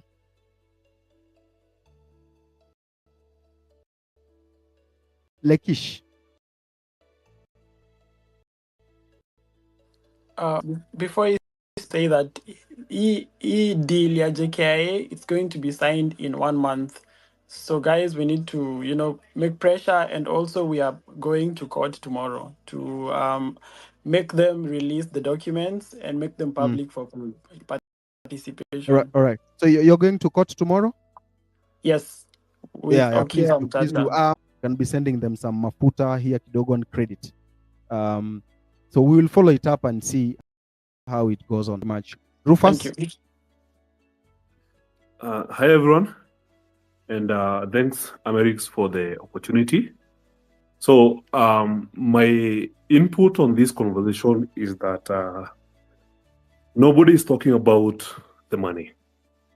So the way we conventionally view the money, it's something that we use in our day-to-day lives. It's something that we earn when you work a job, when you do a business, but there's more to money, and I think everyone needs money. So the way personally I view money, it's a technology that we use to store value. In a way, or in a very simplistic way, if you go and work somewhere and provide labor that is worth, let's say, 10 meals, then you need to have a technology that stores that value, so that when you need that value in future, you're able to recoup that 10 meals, either for yourself or for your kids. But then the current system that we have with the Kenya shilling hasn't been working well, and this is due to the current monetary policy we are having. So if you have wondered or seen how, let's say, a primary school or secondary school teacher was able to raise a family of 5 in the 90s, have a decent home and perhaps even a car, and today that reality is impossible, it's mainly because the money is broken. So we don't talk about these things, and I think it's very important that everyone as we go through this civic education, tries to understand what money is and how the current administration is making it so worse that even for the most corrupt guys, they understand the money is broken. If you look at some of these corrupt politicians, they're simply converting their Kenya shillings into either dollars or just buying real estate because they know that the M2 money supply in Kenya is being expanded. So over the last 1 year, M2 money supply was expanded by 6.1%, which means that if you are an average Kenyan and your income didn't go up by 6.1%, power of your money has really gone down. Your personal economy is simply losing. So you're working hard and hard to keep earning an income, but the purchasing power of your money is simply just going down. So I believe it's time we start questioning these things, bring transparency to understand how much Kenya shillings are supplying in the economy, how much of this amount of money is being added into our economy, because everything is added out work being done, it's value being stolen from your money, the person who is holding Kenya shillings. So think about it this way. If you have a pot of boiling tea, which is worth, let's say, 10 cups, and somebody comes and adds a glass of water in that, and then fetches a glass of tea, then they didn't create new tea. They basically stole from everyone who owned the previous tea. So that's the same way it applies. So the moment you see money being expanded by 6.1% in a year, this is how you're supposed to interpret it. So if everyone of you guys who are in this space have contributed economically to grow the economy by 5%, every farmer who has good, every teacher who have dedicated their time to teach in the economy, who have contributed value to the economy. And once you calculate all that into what we call the GDP, and the economy has grown by, let's say, 5%, and then the government expands the monetary supply of the Kenya shilling, what basically that means is that all the contribution we have made into the economy is being stolen by expanding monetary supply. So when I was listening to Jimi Wanjigi talking about the expansion or the sources of money for the government, yes, he talked about raising taxes, money through taxes. He talked about raising money through debt to fit a deficit, which is limited by the constitution. He missed the point that the Kenya shilling is the one tool that the government uses to take value even from the money that you hide on your mattress. It's not safe. The government has the ability to devalue that by expanding the amount of money applied in the system. And that's a really important conversation that everyone needs to have. So once we answer of what it created, transparency, then it's clear that we have to address these issues with the central bank monetary policy. Thank you very much, Rufus. Soko analyst, are you there? You can raise your issue, Soko analyst. There is a petition we to institution seeking the arraignment of Paramali fight when I'm looking for Soko analyst wherever he is. If he's not there, you can give this opportunity to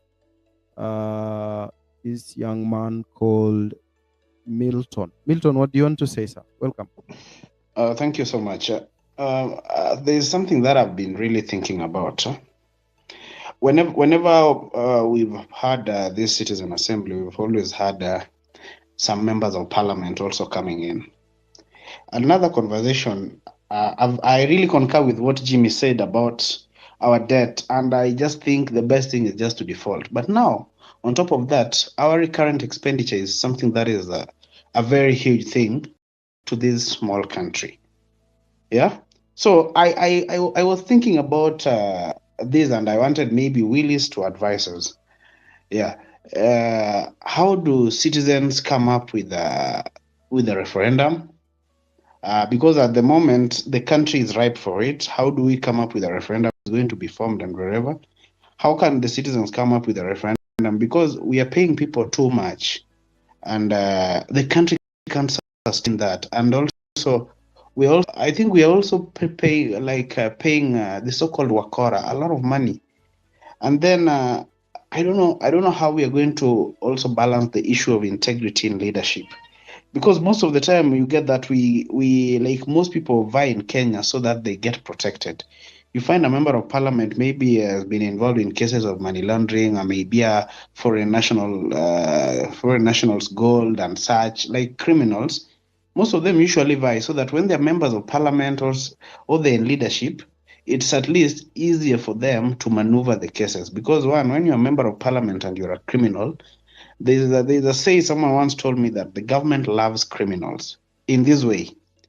If you're a criminal, so for example, let me say someone like John Waluke, that is a vote for the government in any bill they will bring. Whether they say that tomorrow, like we are supposed to like behead everyone, he will vote yes. Why? Because he knows that if he doesn't vote yes, the next minute the DCA will be there, and wherever he'll be accused even of terrorism. Right? That is the country we are living in. So the issue of integrity, how are we going to balance it next time so that people who have very bad like reputation and all that stay are prevented from vying? Maybe Willis can tell us about that, because that is something that it has been really traumatizing me most of the time about it. Because if we don't solve the issue of integrity, we are still going to have animals, not even human beings, very bad animals in parliament. And with that, they will always, because they will always be representing us, they will always vote for the wrong things because they fear being arrested. Most of these MPs, even senators who maybe they were in opposition and joined the government side, most of them, if you dig down, you will find out that someone ate something at KPLC. Someone was caught with there's a police officer who told me last year that there's a certain member of parliament who he jumped from ODM to supporting the government side. He told me that they arrested him with fake money. Yeah, they arrested a certain member of parliament with fake money. So this guy, he has cases deep down. So he has to support the government in whichever situation. So maybe Willis can advise us on that, because we need to reduce salaries and we need integrity to be something that we keep top notch. Thank you. All right. Willis will tell us that as we wind up. So, co-analyst, 3 minutes. Amerix, thank you very much. I don't have much to say, but one, I would like to urge every young person in Kenya to get an ID so that we can actually be able to vote out these people come 2027. Then number two, we need to actually study and understand how to recall an MP, because I believe if we can recall 50 MPs, we can have the remaining ones and impeach the president. Then number three is we need to understand that Ruto loves criminals, because that's the only way he can be able to leverage against them and get what he wants. Right now, every person is actually very angry and bitter. So let us keep up the engagement. Let us educate our brothers and sisters in the upcountry. Let us talk to our fathers, our parents, our grandparents, for them to understand what is really going on. And lastly, we also need to say hello to EPRA, because they've gone behind and increased the road levy from 18 to 25 shillings, and this is very illegal. So as we plan for Tuesday, we also need to look at the hanging fruits so that people can actually realize that we are not joking and we are very serious. Other than that, thank you so much for Amerix and Cyprian for this space. Thank you very much. Thank you very much. Straight to the point. Willis, there's that EPRA, there's that levy that they have increased 18 to 25. Is it legal? Is that thing legal? It's obviously not legal. One thing I must point out at this point is that for all of us as citizens, what I like about this platform is that it brings everybody. People who are working in government, people have access to documents, people have access to information. What we need to do as we are continuing with this struggle is encourage our people in those spaces to become whistleblowers.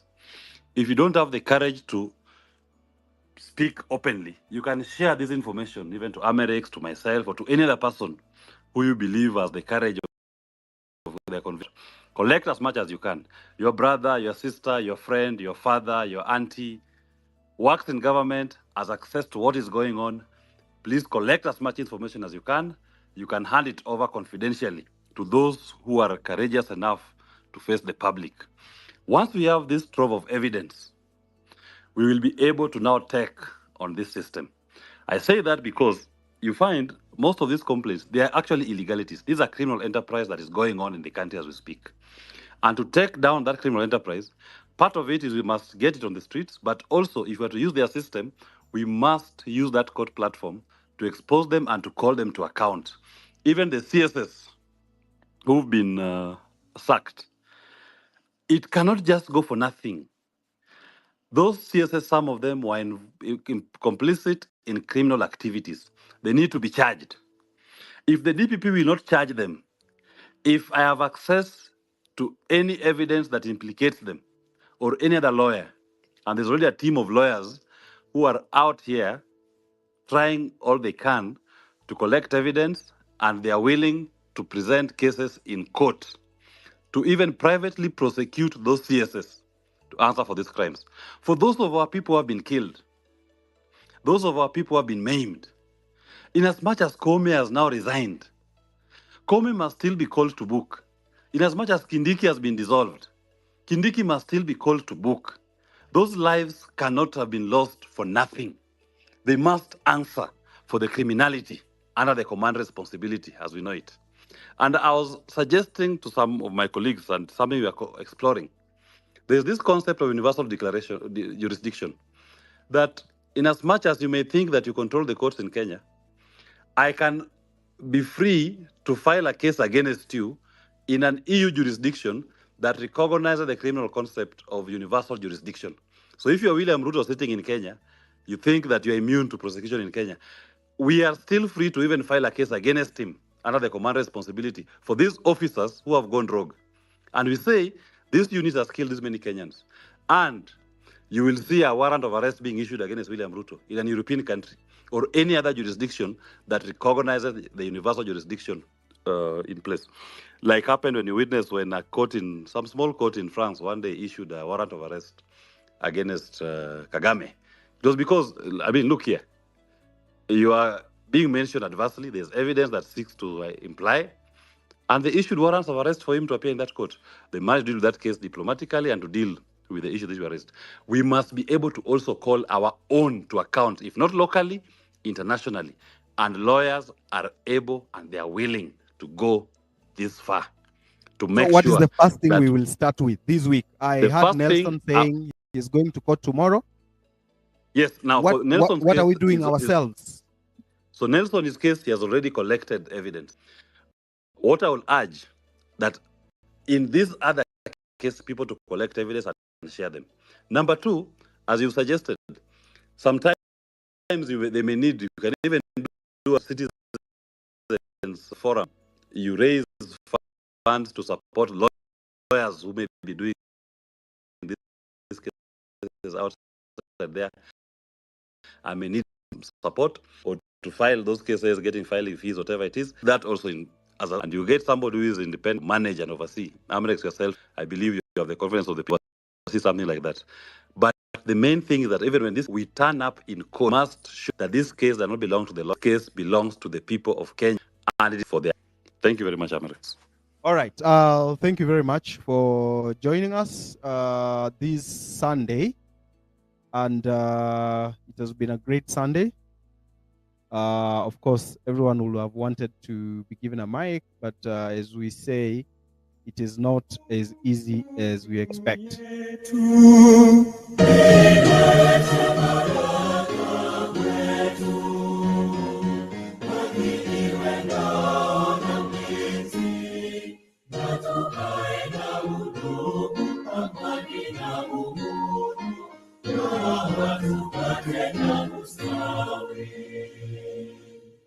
Amkeni ndugu zetu, Tufanye sote bidii,